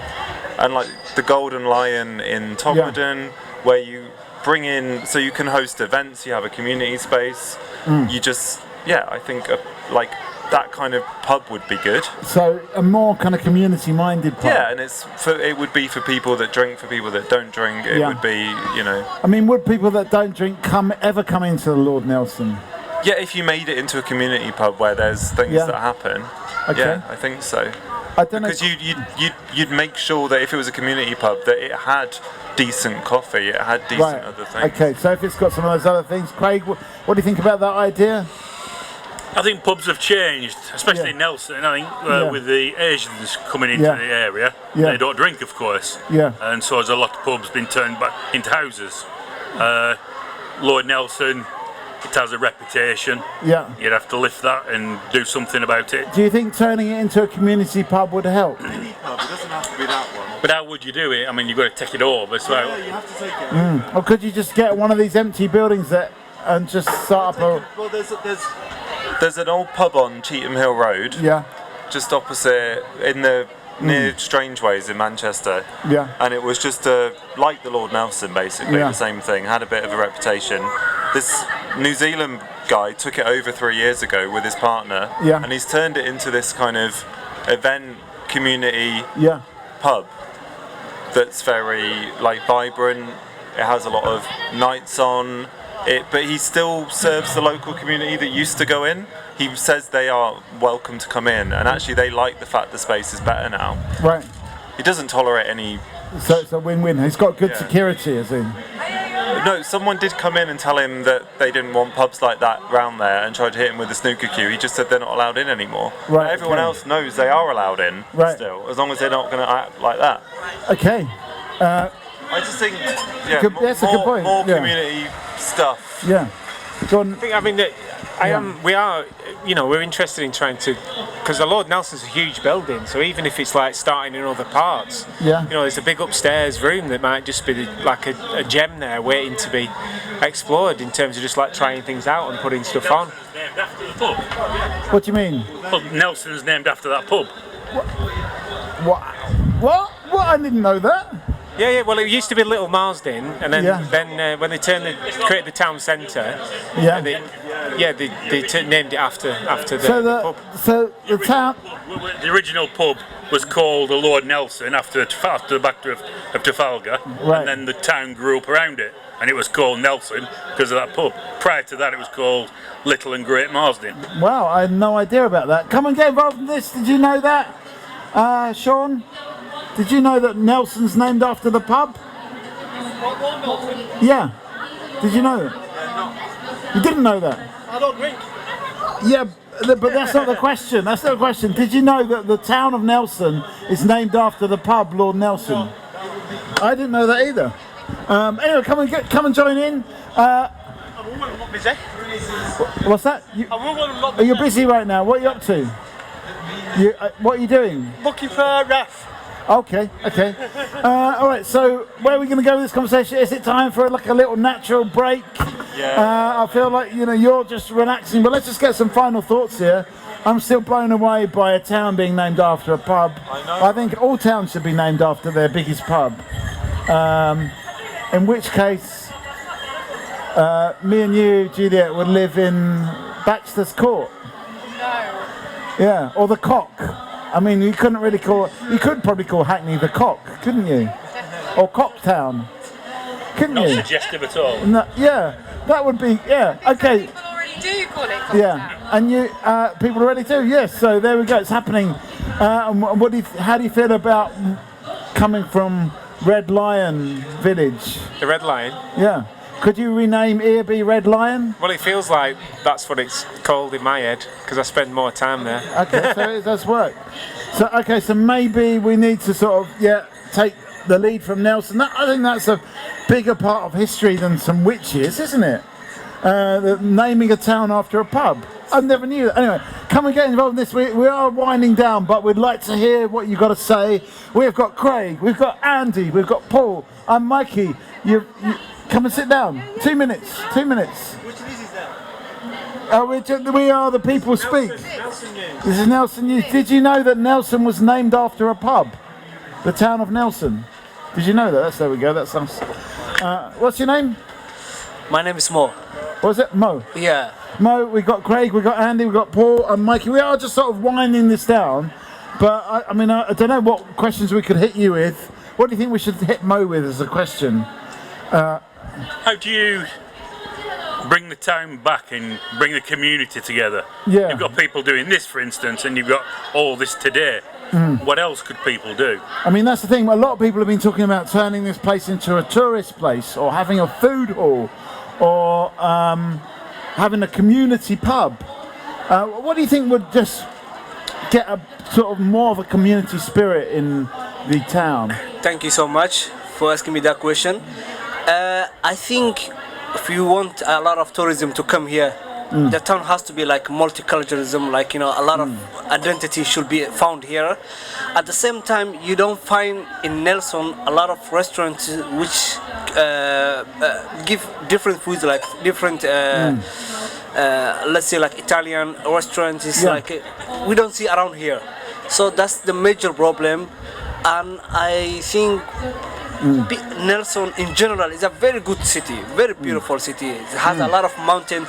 When I came here, I realized this town is more beautiful than most of the towns in UK. Yeah. But the problem is like we don't have a lot of different identity in this town. That will make like attraction to other tourism. Like if I'm like, let's say like I'm a black and I send a lot of pictures around the city. Other people will say, where is this from? What is this? But how will they know like if if the information is not getting out? In a way, it's got to be more Instagram friendly. Yeah. I think we should do a lot of advertisement, a lot of business, like to make a lot of opportunity for business for different kind of restaurants, different kind of like a lot of restaurant would you like to see? I would like to see like I think it's only, to be honest, it's only Asian restaurants around here mostly. But the Italians, like the Mexicans, like we don't have KFC. McDonald's. Like a KFC. Yeah, we don't see here. I'm really surprised. Okay, so there's a lot of things, a lot of points here. Come and have a seat. We are sort of winding down, but come and sit down for a couple of minutes. Yes, you can, and we can have dogs as well. We've got a sound effect for dogs. Was that for us or for the real dog? That was for the dog. So we got Mo, we got Craig, we got Andy, we got Paul. Tell us your name. Janine, Stephanie. We're talking about Nelson. We've been talking about Nelson all day, and the consensus is it's a very friendly place, but it's not Instagram friendly. Could Nelson be a tourist destination? could actually it become? Could you have a food hall with dishes from all around the world? I really think that there should be a food hall in the Arndale, definitely. Like with lots of big open spaces and lots of like start-up spaces for like people that want to start businesses or work, co-working, meet up and do this kind of thing informally. So like I think that would be really good. I think that would be really good. So that's what we've been talking about. I don't know if you've got any views on this. Was it Janine and Stephanie? Yeah. Stephanie, Janine. Have you got any views on this? Well, no. Well, we have a lot of eateries, don't we, on the main road, so there are a lot of places to eat. But what about if they were all concentrated in a hall where there was a mixing of people and ideas and people kind of just got together and actually did stuff together in this hall full of different foods? I don't think the businesses like it there, but if they could come and move in, that would be lovely. If there was a provision for it, where you go and sit and eat together rather than take your food, disappear, or stay in that one small shop and eat. Yeah, there's lots of places like that, aren't there? Liverpool, Manchester, they're all good at it. Burnley are trying in the market. They're trying to do something very similar, so it's possible. Well, if it's happening in Nelson, it's got to be better in a way than Burnley, hasn't it? Well, if it happened in Nelson, it would be better than Burnley, hopefully. It would be better just because just because that's your that's not your final thought. Give us a final thought. Food. Food, okay. Just more food hall. I just think, that is the way forward. I don't know. That my worry about it is we have the variety of foods because I've. In Nelson. Surely we're much more than just food in Nelson. I think there must be something else that we could bring as well as just a food hall. Well, people have talked about other stuff. They talked about the car culture in Nelson. Maybe something could be made of that. You could, apparently even in Colne, they're doing like go-karting there. So could you do something with that? We heard about the history, the banners of the unions, the industrial, the fact that Nelson is named after a pub as well. Come and sit down. What's your name? DJ. What's it? DJ. DJ. Thank you, Andy. So it's all basically. Mo, give us a final thought before you go. I will say Nelson needs a lot of restaurants, shopping centers. Like we don't have a lot of shopping centers here. Major brands we are lack of the major brands. Yeah, maybe some more high street shops. You mean maybe rather than just the bazaars, major brands. Or maybe Major brands. Most talking about You mean major brands and mostly all shops close sometimes at 6 p.m. which makes the town a little bit down. And we should advocate. Young people should stay in the town, make it like more beautiful. Well, one of the things that was said earlier on is that this food hall should be open to late at night, so it's got that chance for people to mix in the evening and do things in the evening. Come and join in. Yep. I know there's been a bit of criticism about maybe how many fast food places there are, but on Manchester Road, there is after 5 o'clock, there is a bit of a buzz down there because people are going to get food. So there is activity going on that makes it feel like there's something going on beyond that time. So it's definitely possible, isn't it? Yep. Maybe you could have it like at a weekend. You have it as an area where it's a social aspect. Maybe you have multicultural events on, like a bit like today, but more regular. So you could have different acts on, which brings younger people and the old all together and enjoying something to keep us all entertained. Hang on a sec, DJ. Go on. What are you talking about, mate? So basically, what we're talking about is what would brighten Nelson up, what would enhance the community spirit, what would make it even into a tourist destination. Do you know what it is? I don't know about tourist destination. You know what I mean? You're getting a bit too ahead of yourself. Basically, you just need to do the basics, man. Just shutting all the shops down. There's fuck all here. It's dead. Do you know what I mean? And it's dying of bad death. Okay. Anything you do, you can probably make it better. Do you know what I mean? Yep. At the moment, it's dead, man. You know what I mean? Okay, it is dead, so it needs to be revived before we come up with all these ideas of tourism, etc., etc. We've got a couple of new faces, so we've got Stephanie, we've got Janine, we've got Paul, we've got Mr. Ali, we've got DJ, we've got Yusuf. What's your name? Quandale Dingle. Say again? Q. Yeah. Quandale, yeah. Quandale. Can I call you Quandale? Is that right? Yeah, that's right. We've got Craig. What's your name? come and get involved. Come on, you can do it. Yeah, you can do it. We'll give you a round of applause. So we're talking about what DJ is saying. You cannot, it's a dead place. You can't revive a dead place. I didn't say that. I said at the moment there's nothing happening here. Yeah. Obviously, there's loads of things that you can do to revive it. That's something different. I'm not saying that you can't do it. So you can revive it? Yeah, it's just you need to get into it, man. They shut all the clubs down, pubs down, everything's dead. Okay. Nowhere to shop, but fuck all, mate. Okay, so there's not much going on. I'm going to retranslate that as. What you were going to say something, Ginny? It's not dead, is it? Look, these people have come today, haven't they? So the people that have come in, the people are supporting the town. Maybe we do need a few more shops or different shops. Like, you can't say close the town down. That doesn't make sense, does it? Because people. It's not. Yeah, but you're not saying close it down. The town needs to be fucking alive as well. Otherwise, it might as well be dead. That's the way I talk, man. I'm not changing the way I talk for anybody. Go on. All right. Okay. So, what do you think about this, Quandale? So I feel like it needs a bit of readjustments and quantity. That's my term when I use it from London. Yeah. Okay, let me. Obviously, I returned and that. So. Yeah. Well, thanks for coming. Where's the camera? Know what? You started this off because you said. Wait. Is it the same combo? Yeah, it's in a way. It's the same conversation because you were talking about how friendly everyone is here compared to London. Yeah. We need to start something, bro. Let me speak, but relax. Cool. Kondo's a bit. He's a bit. Well, anyway. Yeah, but you're more used to the medium. Is that what you're saying? Yeah. Cool. So is that the camera? Yes. So firstly, wait. Is this live in that recording? No, it's not live, but we'll put it on YouTube. Is it? Yeah. Cool. So first, I want to say shout out Z14, Deep Welcome for Life, United. Now let's start. What's it about the convo? No, well, this is it. You were saying how friendly everyone is, and we're like, well, people from Nelson were saying, it's friendly, but does Nelson have a future? All the shops are closing down. What is Nelson's future? Wait, are the shops you can't survive just on friendliness. Are they? You know what I see, on a level, what I see is I see loads of shops and I see loads of new people arriving in Nelson. Yeah. So what the direction I see it going in is, I reckon, once these people have got settled here, and they're going to look at what to do, you know what I mean? What's around and that, what's available, businesses. There's loads of empty shops and that. And what kind of businesses are they going to create, would you say? I can't speak for people, man. I'm just seeing what I see in it. So you think that just that new influx of people will create a vibe of some kind? I hope so. Yeah. Something needs to happen, fella. Okay. It's in any direction. You could be in the most prettiest park, you could be by water, you could be even in the countryside, and I think that's something that we need to try and remember, is that we should be blessed and think that we're blessed from where we are. So the centre is it that feeling of feeling blessed? Because a lot of people have said that, but at the same time you get the feeling they don't feel blessed to be here.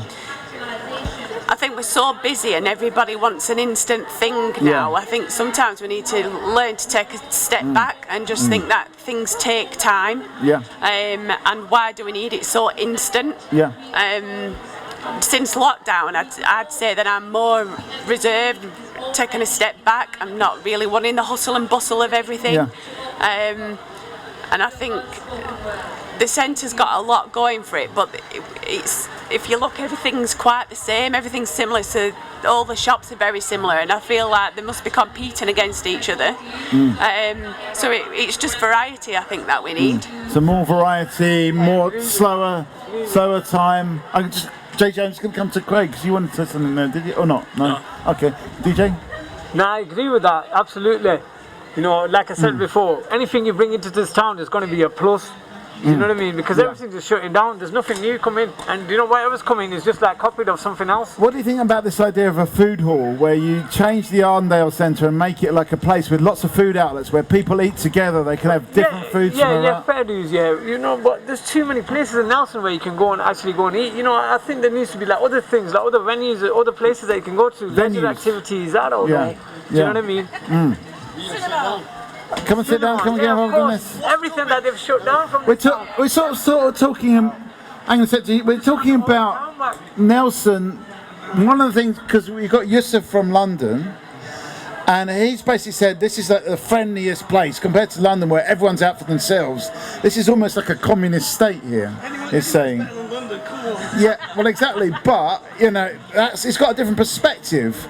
But the issue about Nelson is that economically, it's not really doing it. I mean, we've been coming up with ideas all day about what would liven up or actually make use of that community spirit that Yusuf's been talking about. The town was thriving, when I was a kid, when I was a bit younger, and basically everything was open. And they've just shut it down. So what, if you just open everything that was here before, cinema, everything. It would, exactly. I mean, that's what we've been talking about, there really. was good places to shop for clothes and that. There's nothing here now. Just 2 minutes. Come on, we'll give you a round of applause. There we go. Come on, look, there we come. The demographics of Hold the mic, because I can't reach you up there. All right, the demographics of the town have changed. Yeah. You have. But, I mean, DJ is saying that's a good thing because you've got fresh blood in this town now. I wouldn't say fresh blood, I think new blood in the sense of the children. What we have here in Nelson is a thing called white flight. People are afraid to say this, that the white community have moved out of here. They've not integrated with the Pakistani and the Muslim communities here. There's more Pakistani and Asian people in Nelson now. Business has changed in Nelson. You can see the amount of Asian bazaars, Asian clothing shops that are around. It's catering for the people who are here. I mean, you're not going to have Joe Smith opening a butcher's here. It's just not going to work in Nelson because if you have Abdul bringing a butcher shop, it'll work. So the demographics of the people have changed in Nelson. But I mean, are we making enough out of that? Because are we seeing that as a positive thing where that could become a kind of tourist attraction, bringing people from where? No, what it is, in every country you go to, you'll find that people conurbate into a certain area. If you go to Australia, you have your Greek areas, you'll have your Lebanese areas, you'll have the Italian areas. It happens in the States. So you're not going to be able to change this, unfortunately. This will become a Pakistani area. But I mean, I'm not saying that's a bad thing. What I'm saying is, it's bad either. The demographics of the business has changed. But a question is, how do we actually, make the best out of what is actually there in Nelson and make the best out of... To make the most of what's going to happen. Open shops which are relative to the community. That's the only way forward. And what kind of shops are those? What's happening here, unfortunately. But there's only a certain amount of business you can do. Is it an unfortunate thing? I mean, or is it just as you're saying, just the nature of the town? It's the nature of things. It's the nature of things, unfortunately. That's how it is. Okay, I mean, what do other people think about that? What's your name, sorry? Shabir. So what do people think about what Shabir's saying? Do they think... You said 100% right. Yeah, do you agree with it? I mean, do you want to see more Pakistani shops? I want multi-immigration. That's what I want, which it should be. And where do you feel the town's going? Do you feel that it is going more multicultural? Well, like I said to you before, you take one step forward, and the motherfuckers are pushing you 2 steps back. Kids around there. They're pushing you 2 steps back. Who's pushing you back? Well, the government. Okay, so you're blaming the government for this? Sit down, and tell us your name as well. Go one step forward. They're chucking you. Come here, Yusuf. And Yusuf, do you want to take a seat as well? No? Okay. You're not involved in this conversation? No? He doesn't want to be. Yeah. Okay, so what's your name again? My name's Kamran. Yeah. One of the biggest issues that I've seen in this town, we have a lot of talent in this town, both Pakistani, both white, indigenous community. However, the biggest issue is that we don't have the jobs to meet that skill set in this town. One of the biggest things I want to see, and I'm doing a lot of work around Greater Manchester, unfortunately not around here, is being able to bring that skill set of those jobs here. So when we have children who go to college and get these really good grades, then we get a good percentage of children who do go to college, get good A levels, they end up in university, they get good degrees, but then they end up moving out to Manchester, down to London. The girl Selena, she's like, as soon as I get out of here, as soon as I get my grades, I'm gone. Exactly, and that is something that needs to stop. Those jobs need to be coming around. Nelson, Pendle, Burnley, around these ends. We need those accountants, we need those IT technicians to be setting up around here if we want this town to really move in terms of development. Well, is it a reality? Because, you know, Selena was like, I'm going to Manchester, there's so much more happening there. The reality of things is that retail is finished, or is near par finishing. The town centre here has been at a decline for decades now. It's not going to go back up. We've got to face reality. It's not going to be like it used to be back in the 80s when we were growing up. We've got to face reality. What we've got to look at is what are the future jobs? What jobs are going to be in the next 10, Cameron, 15 years? What are they, in your view, what are the jobs of the future? A lot of the future jobs are going to be around the IT infrastructure. So, you know, robots are taking over. There's going to be a lot of IT technician jobs, a lot of IT software vacancies. A lot of it is going to be triggered around the STEM, so science, technology, IT. And I think that is something that, as a council, as a town, the things we need to be working on, not at the current issues, but on long term, in the next 10 years, where do we see ourselves? Okay, so the world's going to be run by robots in the future, but they could be robots made in Nelson. Or something, or programmed in Nelson or something. Well, how do you feel about the robotic Nelson future? Robot factories or IT centre? The robots are here already, says DJ. What do you think about that? It's catch-22, isn't it? If you want to keep the young children, if you want to keep the youth here, they need the jobs. If you want to keep them here as well, they also need some infrastructure that's going to fit. That, like you say, they need the cinemas, they need the bowling alleys, they need the food eatery, they need the shops. So whether that's Pakistani, white, whatever, you need something to keep those people here. So, no, just what I mean. You keep people in, anybody, if you want, it's not multicultural, I don't think, but if you want to keep people in Nelson, whatever colour, whatever religion, whatever race, you need the jobs and you need something for them to do. Because if there's nothing to do, what do you do when you finish your job? You're not going to stay, are you? So, your jobs, I agree, I think your jobs you need, and then something for them to do once they're here. Okay, all right. I'm going to maybe just take another little break here at this point. Hang on, hang on, people. We want a final thought from all of you final thoughts before you all go. As I was about to say, we want a final thought from each and every one of you. Starting off with Stephanie and moving around, give us a final thought. Nelson is a wonderful place and we should just love it for what it is. Okay, I'm going to... Final thought, sorry, I'm going to... Nelson's got potential, but it needs something for the people. Okay, what would that something be? One thing? Jobs first. Jobs, okay. Cameron? Home is home, regardless of where you go. But I think we need to have a serious think about where the future of Nelson is going now. Yeah, okay. And you see it more in technology? Not technology, I'm more into education. So it's about the development through education. So. Okay, so education.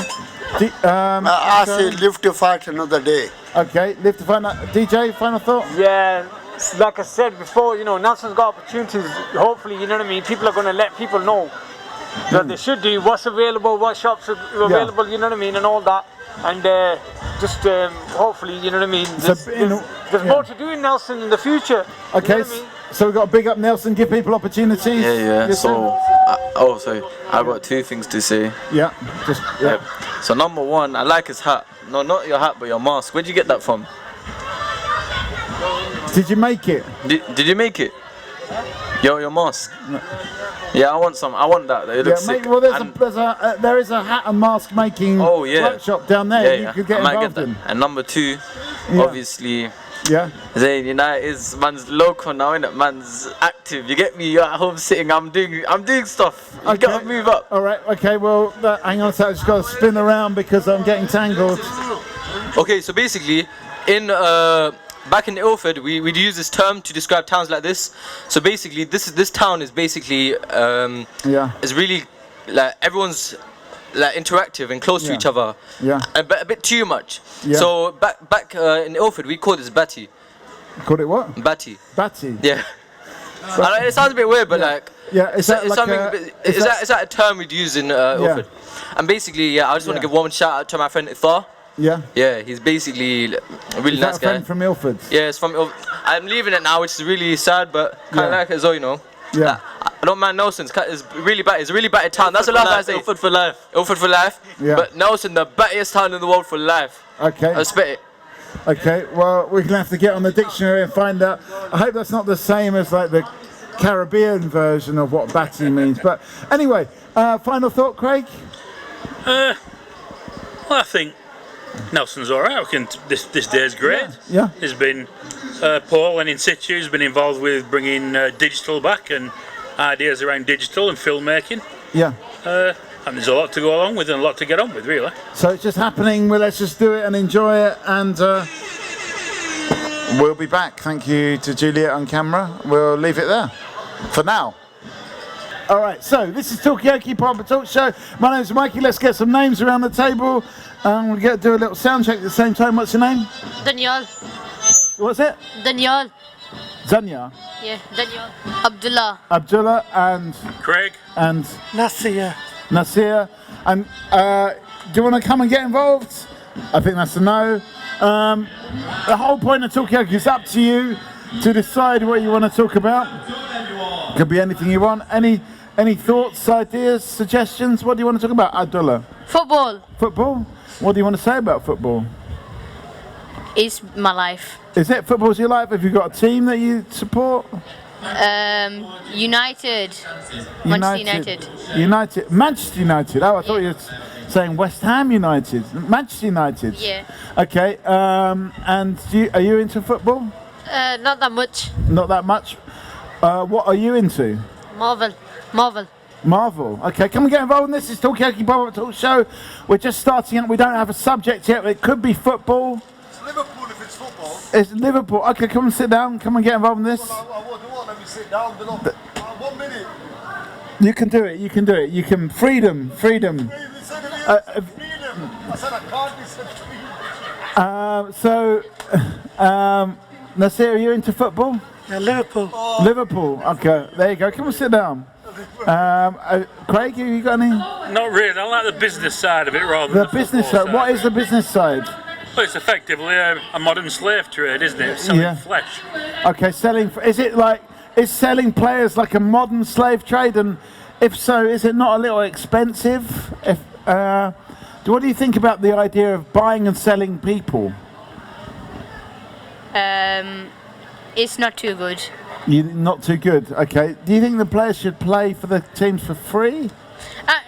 I think they should at the start of their career choose whether they go to, like, for example, they can make with their own money they can transfer themselves to where they Okay, so people can actually do their own transfers once they get a bit of money. What team would you play for ideally? Real Madrid. Real Madrid. Okay, not Manchester United. No. No. Okay. Why Real Madrid? Who would end up playing at Leeds? Because they're really a successful team, to be honest. Do you know what the first football club in England to beat Real Madrid was? No. Nelson Football Club. Actually. In 1924. You're going to die out on that information now, Paul. Stop. Yeah, no, that's what I do here. This is basically my job. Okay, so you play for Real Madrid. Would you ever be a professional footballer? I'm more into like goalkeeping, not like going out on the field. Do the goalkeepers get paid as well? Yeah. Do they get paid as much as the outfield players? I don't think so. Okay, so they get less. Should they get the same? Should they get more? Because they could get a ball in their face. The same. Should get the same. Okay. Nasir, have you got any views on this? What do you think about footballers getting paid? I think it's right if they've worked all their lives for it. Yeah. So, but I mean, millions of pounds. Yeah, why not? It's better than it was before. Okay, so it's okay. I mean, what do you think about that? I mean, players. You're saying they're kind of like a slave trade, but they're getting paid millions.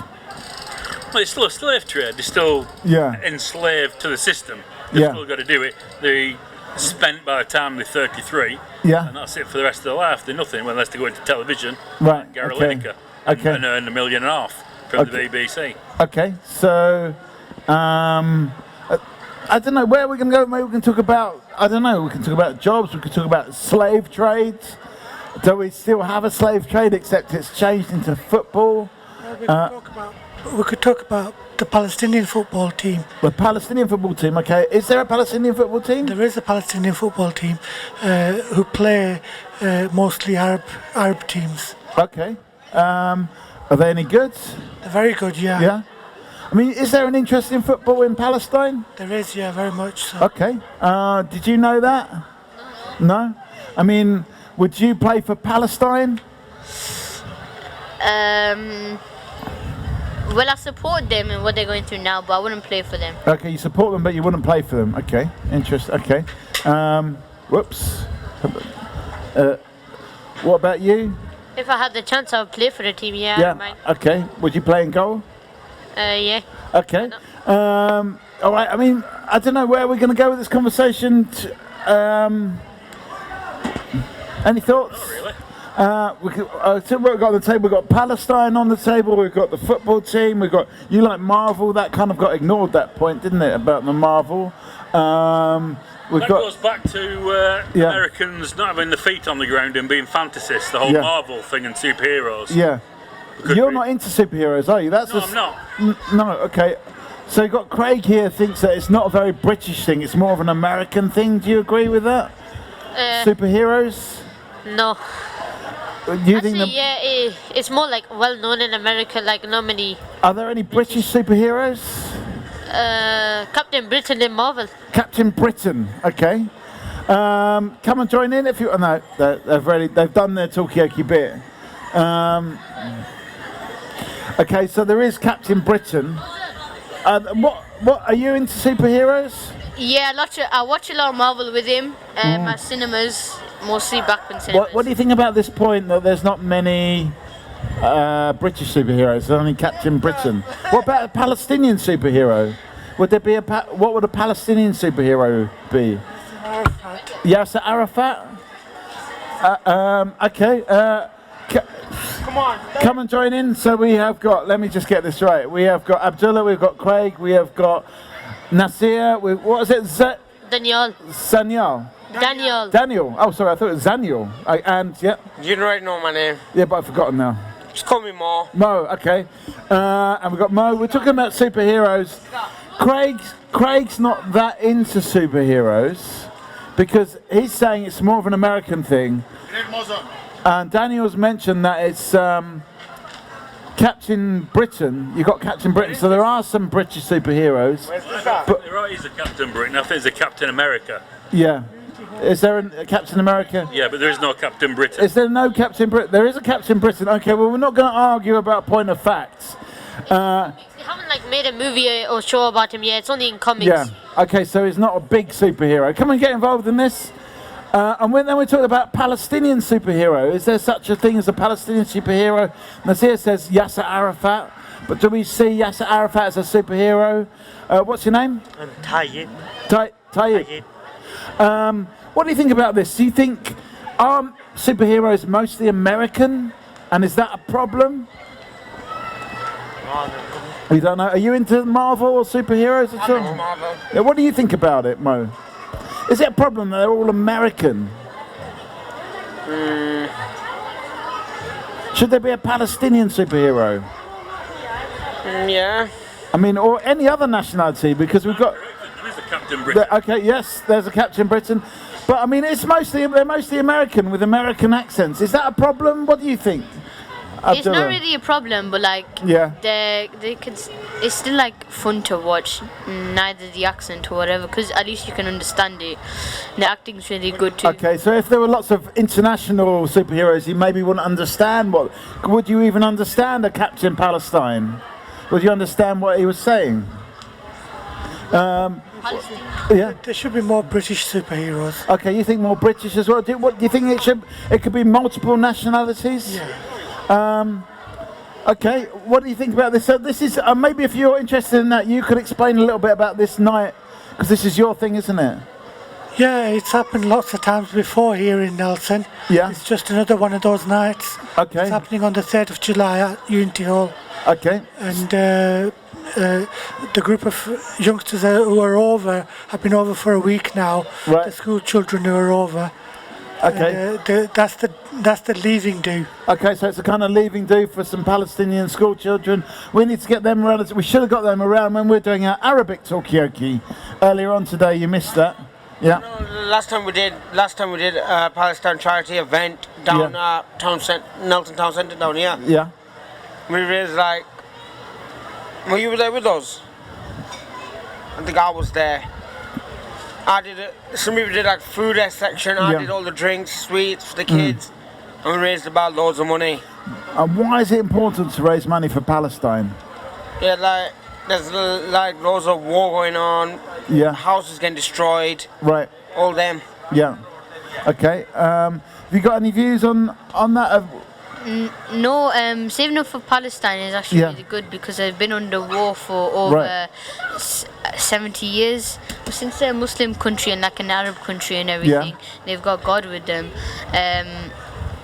But like with all Ukraine and everything, they're getting noticed by the world more. And I'm not saying it's a bit racism, but like Palestine and like all these Muslim countries don't get noticed more than Ukraine or whatever else is happening.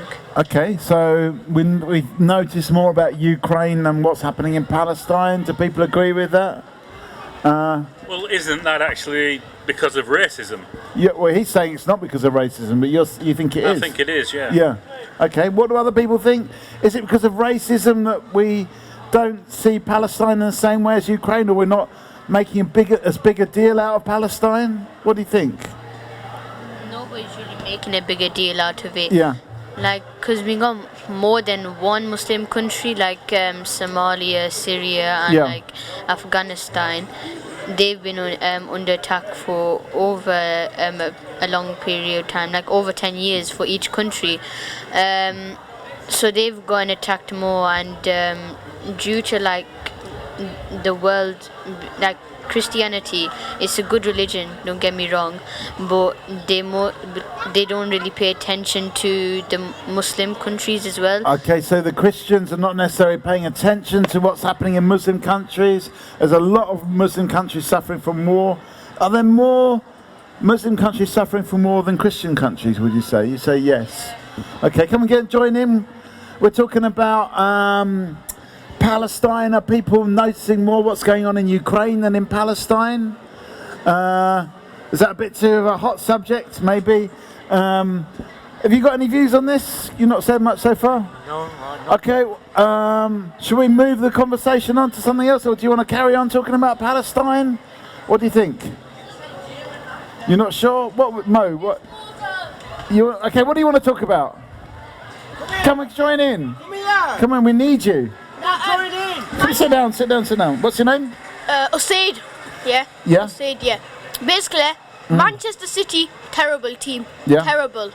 Manchester United, best team in the world. What makes what make? Oh right, you could have told me that. But we can. It's up to you what you want to talk about. Maybe is there a relationship between football and Palestine? Can we link these two subjects together? I don't know. I'm gonna eat my ice cream now. Okay. I don't think the Palestine thing is necessarily bringing in the crowds here, but maybe, I don't know, Mr. Ali, have you got any views about this, about Palestine? Are we not noticing Palestine? It seems like even some of the young kids would rather talk about football than talk about Palestine. Well, Palestine, not many people know this, but Palestine,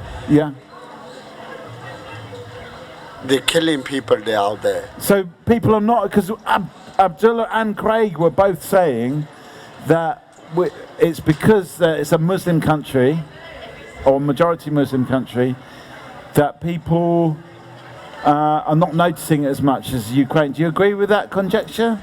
With Ukraine, they be only getting killed, 1 year now, yeah? Yeah. But Palestine, you lot call it Palestine, but we call it Palestine, yeah? Yeah. With the Palestine, they've been getting killed for centuries. Right. We let the people in, so-called Jewish people, and we let them in boats. And have you ever seen the map of Israel?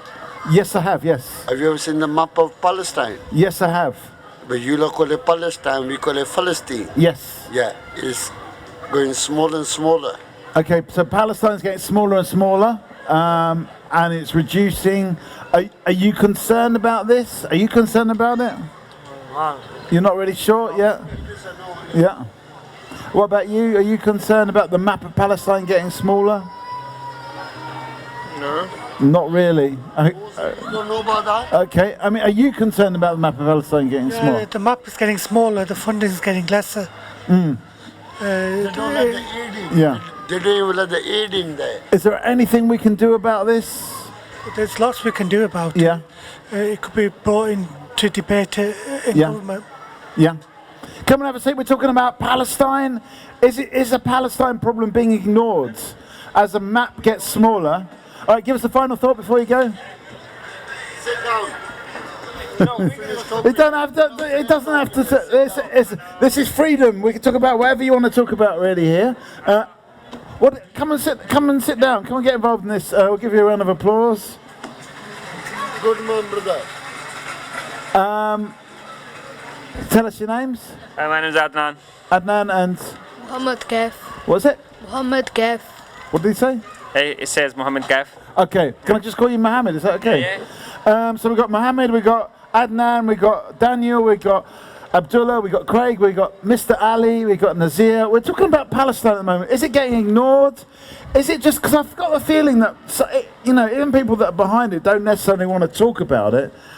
Why is that? Is it just because it's been going on, as you said, for 70 years? Have people just got bored of even talking about it, even if they know about it? Or what's going to kick the Palestine thing into a different zone so people are more interested? I think it's a very old dispute with two different kind of peoples. Like one is Jewish and other is Muslims. And Muslims, they believe there's their holy place, first mosque, and Jewish, they believe that's their holy places as well. I think it's due to basically kind of a piece of land. Let's say. Yeah, so they keep fighting with each other. Is it about the holy places? Can they not share a holy place? Yeah, I think so. I think so. Yeah. Yeah. They both parties, they don't want to share the holy places with each other. Yeah, something and like why that, do you think it's gone on so long? Yeah, I think it's hard to say what's happening because we don't know the exact story. We keep listening. Yeah. Hang on, I'll come to you in a second. It's just you don't know. my opinion. I'm not saying that. I'm not like opposing. Hang on a second. Yeah. We'll come to you in a second. I don't know the exact story. Yeah. But I don't know the other side of the story, Jewish people. But I know from my brothers, Muslim brothers. Yeah. So I know them. They're suffering. They've been killed. They've been bombed every other day in Gaza, party after Gaza. Yeah. So I know it's they attacked brutally Israeli soldiers and they did hang on. You know what they did? While the prayers were going on in Palestine, and what was going on there? They bombed our mosque in Travia. Travia is the month of Ramadan, while the prayers were going on. I mean, and nobody talked about it. I mean, when you say our mosque, I presume you're meaning just as a Muslim mosque, you feel that it belongs to this community as well as any Muslim. Masjid al-Aqsa, they bombed it. The Israeli terrorists, they bombed our mosque. Whilst people were in peace and they didn't do nothing wrong. And it was up in the mountains and it's the Golden Mosque. So, I mean, why is it that this has been going on for such a long time and it seems like, it just goes on and on and on. And as I think other people said, the map's getting smaller. Nazir, have you got any views on this? Is there any change that needs to happen or anything we can do? Because I sort of feel like it's a little bit like it's just happening and happening and happening. We need to redo what's already been done. To change the alignment on affairs. So the Land on Affairs, the conventions that have taken place, we need to redo them. Right. Okay. And that would mean redoing about a dozen conventions. Right. Okay. So there's conventions that have already happened, and there's agreements that haven't taken place or haven't actually been stuck to. I don't know. I'm just looking for that kind of glimmer of hope. Can I tell you that? Yeah, yeah. The Illuminati is come out of a stone after 2 years. Right. They walk in this earth again. Yeah. Yeah. What is the Illuminati? Illuminati are the motherfuckers. That's what they are. Yes. That's what they are. Okay. Can you say a little bit more with that, maybe without using like bad language, what the Illuminati are? What, you want me to get killed? Is it dangerous? They walk in here. They walk in the streets here now. Right. I mean, if I can find one, I will hunt him down. Okay. I mean, what do you think about the Illuminati? Do you know what the Illuminati is? Yeah. Yeah. What? It's like it's like secret society, but like it's got to do with jinns and all that. So it's like proper against Islam. So it's quite against Islam and Muslims. I'm gonna get quiet. I'm gonna drop one. Yeah, but we have to listen to other people as well. Drop it. Go on, what are you saying, Abdullah? So it's like against Islam and all that. Yeah. Right. So we don't respect it at all. Yeah. I'm not sure if people do respect it, but they're not necessarily. Okay. What do you know about the Illuminati? Yeah. So I think they're against Islam. Yeah. I know what this kind of They are. Hang on. So let's They are. There's a secret society, and they're doing things. So many things against the Muslims. Yeah. I believe. Yeah. I mean, are there something, guys? Mohammed? Are there? What do you think? Well, hang on a second. Let's reframe this. I mean, I guess we're talking about anti-Islamic forces, whatever you want to call them. How dangerous are they? How disruptive are they to Islam? And Nazir, have you got a view on this, Illuminati or other? They're very disruptive because what they do is they switch the angle that the politics take. Are they right? Are they far right? Are they extreme right? Are they hard right? All right, hang on a sec. Let me get a final thought from you, Adnan, before you go. So, what should I say? I mean, okay, we're here in Britain. We've talked a lot about Palestine. They don't do things very openly. I know they do secretly. Yeah, they play the game. How much of a danger are they to us here or is it just Muslims that are against, or are they against everybody? I think it's their mission. We don't know because it's a secret organization. Yeah, so it's like it's almost unknown. But do you feel worried about it? Dangerous to all the peoples throughout the world. Yeah, my brother said he's right. Yeah, kind of right. Yeah. Okay, hang on a sec. Mohammed, give us a final thought. About what? I don't know what. I mean, I don't know if you're maybe not interested in this subject. What should we be talking about here on this talk show? No, I am interested. You are interested, yeah? I mean, what do you think about these Illuminati? Do you think they're a real threat to Islam and the practice of Islam? Yes. And is there anything we can do about it? Don't know. Not sure. Okay. All right. Well, thanks very much. Where are we going to take this conversation? Where? Yeah. If you ever look in the Ramadan calendar. What's that? If you ever look in the Ramadan calendar, we're in the year 1433. Yeah. Yes? 1433. Yeah. That's what year we're in. Yeah. According to the Euro's calendar, we're in year 2022. Yeah. Which is bullshit to us. Yeah. I mean, sorry for lying or swearing. What do other people think about that? 2022 or 1433? It's just counting, isn't it? What? It's just counting. Just numbers? Just numbers. Yeah. Doesn't really mean anything. Yeah. that's all a year is. You're just counting numbers. Okay. What year? 1430. I'm just bringing this on to Abdullah. 1433, 2022. I think we're in 2022 because like the time stays the same. It doesn't really change. Does it matter whether it's 1433 or 2022? Oh. I don't really know, but like I don't really think it matters. Okay. Daniel, what do you think about this? I just feel like time is going faster nowadays. Like it's going nearer to the end of time. Like. Do you think we're getting closer to the end?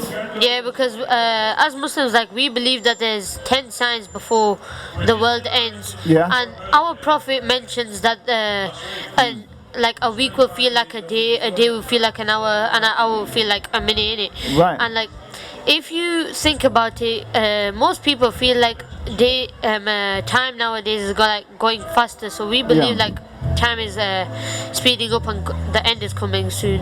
What is the end? What do you mean the end? We call it Judgment Day. Right. Like when the world ends, we believe that one of our prophets will fight off like this devil that tries to kill all Muslims and the whole world. Right. And when we get sent up to our God, we believe that on that day He will judge us based on our good deeds and our bad deeds. Right. And He'll either send us to heaven or hell based on what you've done in life. Right. Like if your prayers, if you do bad things or good things. And how soon is this coming, would you say, in your opinion? I feel like it's coming faster, like it's speeding up. Yeah, okay. We're talking about Judgment Day here. Is it coming? Is it coming soon? What do other people think? Nazir, have you got a view on this? Well, if you're a believer, you do believe in it. But how soon is this going to come? Is it we don't know. You don't know? I mean, I guess, do you think the time is speeding up? Or it's sooner rather than later. I mean, I guess as we're going forward in time, it's always going to be sooner, but like drastically sooner or mildly sooner? We don't know. Don't know, okay. Craig, have you got a view on this? I'm a man of science. Yeah. I know the world will come to an end, but it'll be about 3.5 billion years when we're near to the sun. Quite a long time away. Okay, and what do you think? End of the world, will it be Judgment Day? Mr. Ali, what do you think about this? I think 14th century will be the last year. Right, okay, so that's quite soon then? That's very quite soon. Okay, alright, so we're talking about Judgment Day, end of the world. Juliet, have you got a view on this? When do you think the end of the world is going to be? Is it going to be soon or in 3 billion years? It's already happened. Get in there. There we go. It's already happening. Okay, all right. So a weird of males dressing like females. Of what?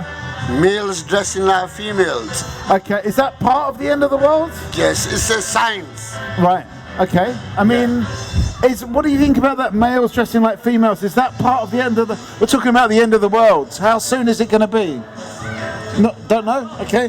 What do you? Anything views on this side? They already know. That's what they. Yeah. I think it is very close because. I mean, do you think you're going to get to live to be like an old man yourself?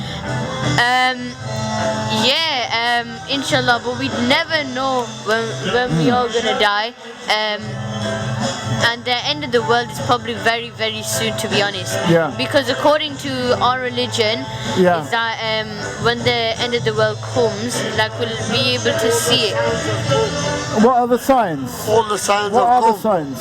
The signs of fornication. Yeah. Men dressing like women and ain't no sunshine. There you go. Like no sunshine. There you go. Okay, I mean, do you think all the signs are there, Nazir? I think most of the signs are there. Most of the signs? Okay. I mean, what do you think, Daniel? All the signs? Most of the signs? Some of the signs? All of it, to be honest. Okay. We're talking about the end of the world. Is it coming soon? What do you think? Apparently the signs are there. I mean, do you feel that you're going to be cheated out of your full life? What's that? I don't feel like we're going to be cheated out of it. I feel like we know what's coming, so we know how to avoid like being judged badly, like being looked at badly. We know what to do to like make our God view us as good people. Or But wouldn't you rather be judged as an older man rather than a younger boy when it comes to the end of the world? Like you live your life and then you get judged. Whenever. Yeah, I would rather be judged when I'm old, but we think that whenever our God thinks whenever He thinks is the right time, He can just take you whenever He likes. Like He can take your life. He knows when everybody's life, everybody's history, and that's what we believe in. Okay.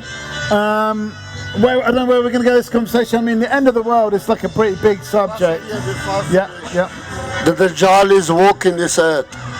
What's walking this earth? The Dajjal. What's that? Ask any Muslim. Okay. Ask any It's a one-eyed monster that will. Yeah. Okay. Go on. So it's a one-eyed monster in Islam, also known as the Dajjal. It has multiple names, but it's one-eyed, so it will try and trick you.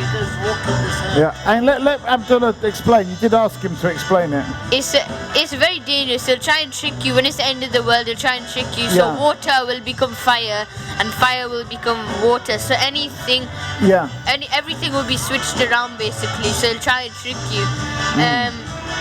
So what we have to do is just try and stay away from it, to be honest. So where in Islam you have deen, and dunya is like the whole world that does bad, but then deen is how you do good and how your mind is. And what about, can I just going back to your comment about the football, what about Manchester United? Are they going to win the Premiership before the end of the world? Or is that it for Manchester United? We never know. We never know when it's going to come, because our Lord, also known as Allah with 99 other names, He knows when it's going to happen. He has an angel right now from the start of the time with the horn on the angel has the horn on his mouth, and he has never blinked in his whole entire life, because he's so scared that he'll miss the sign for the end of the world. So our God will tell him when to do it, but inshallah it's not soon. There's hundreds and thousands of signs left, but there is coming closer, very close. Okay. So where do we want to go? Do we want to go? Go on. This is what we think he looks like. That first picture. Okay. What's it called again? The Dajjal. We feel like he has like one evil. What's it? So the Dajjal, Dajjal. Okay. Yeah, we feel like when he comes, our prophet will descend. Our prophet will descend to earth and fight him for us, giving the all Muslims chance for Allah, our God, to take all Muslims, all good people, up to him, and he will judge everybody. Right. So the Dajjal and our prophet will fight here on earth. Was like our God tries to take us up and take us to heaven or hell, depending on how we've been in life, innit? Right. But what about non-Muslims? It really depends on like your good deeds and bad deeds, but it also depends on your prayers and how much you worship him. So he has like two scales, and if the scales are unbalanced, like your bad deeds are raising higher than your good deeds, he might like send you to hell because of your bad deeds overpass your good deeds. But we feel like there's du'as and things that you can do to get rid of all those bad deeds here now. Like right now you can say a dua and like 70,000 of your bad deeds can be replaced with good deeds. Right. So it's not completely bleak for non-Muslims then. As long as you've got enough good deeds. Coming over, we're talking about the end of the world. I feel like it's the end of the Talkaoke. Come and join in. We've got 5 or 10 minutes left. We're talking about the end of the world here. Are we coming?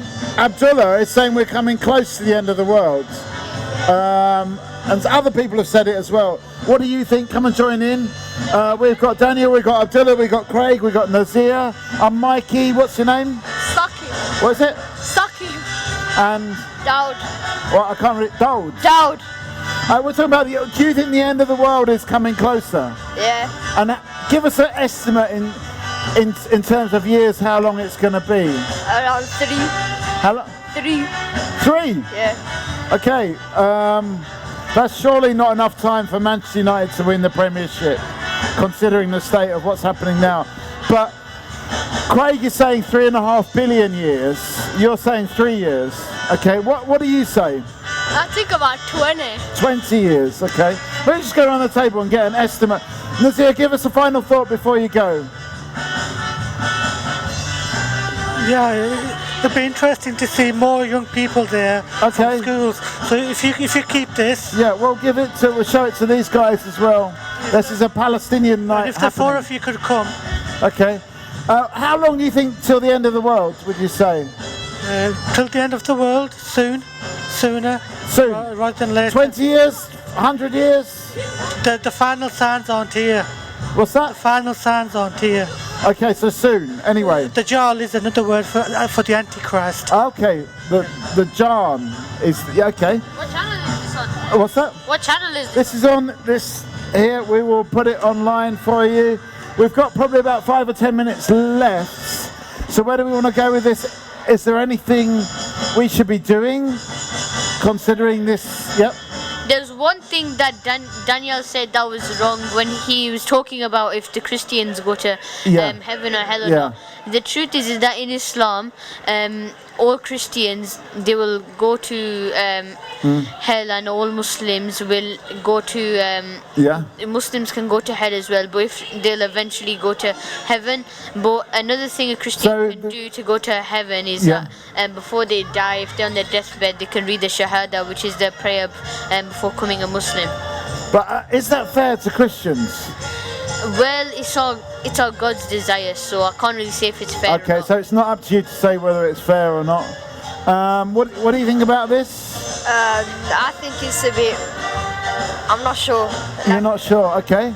I mean, where do we want to go with this conversation? As I said, we've got 5 or 10 minutes left. There's a few subjects on the table. There's Palestine. There's the end of the world. Is the end of the world coming? That's what a lot of the people around the table have been saying. It's coming soon. What's coming soon? The end of the world. Do you think, apart from Craig, who says it's 3.5 billion years' time,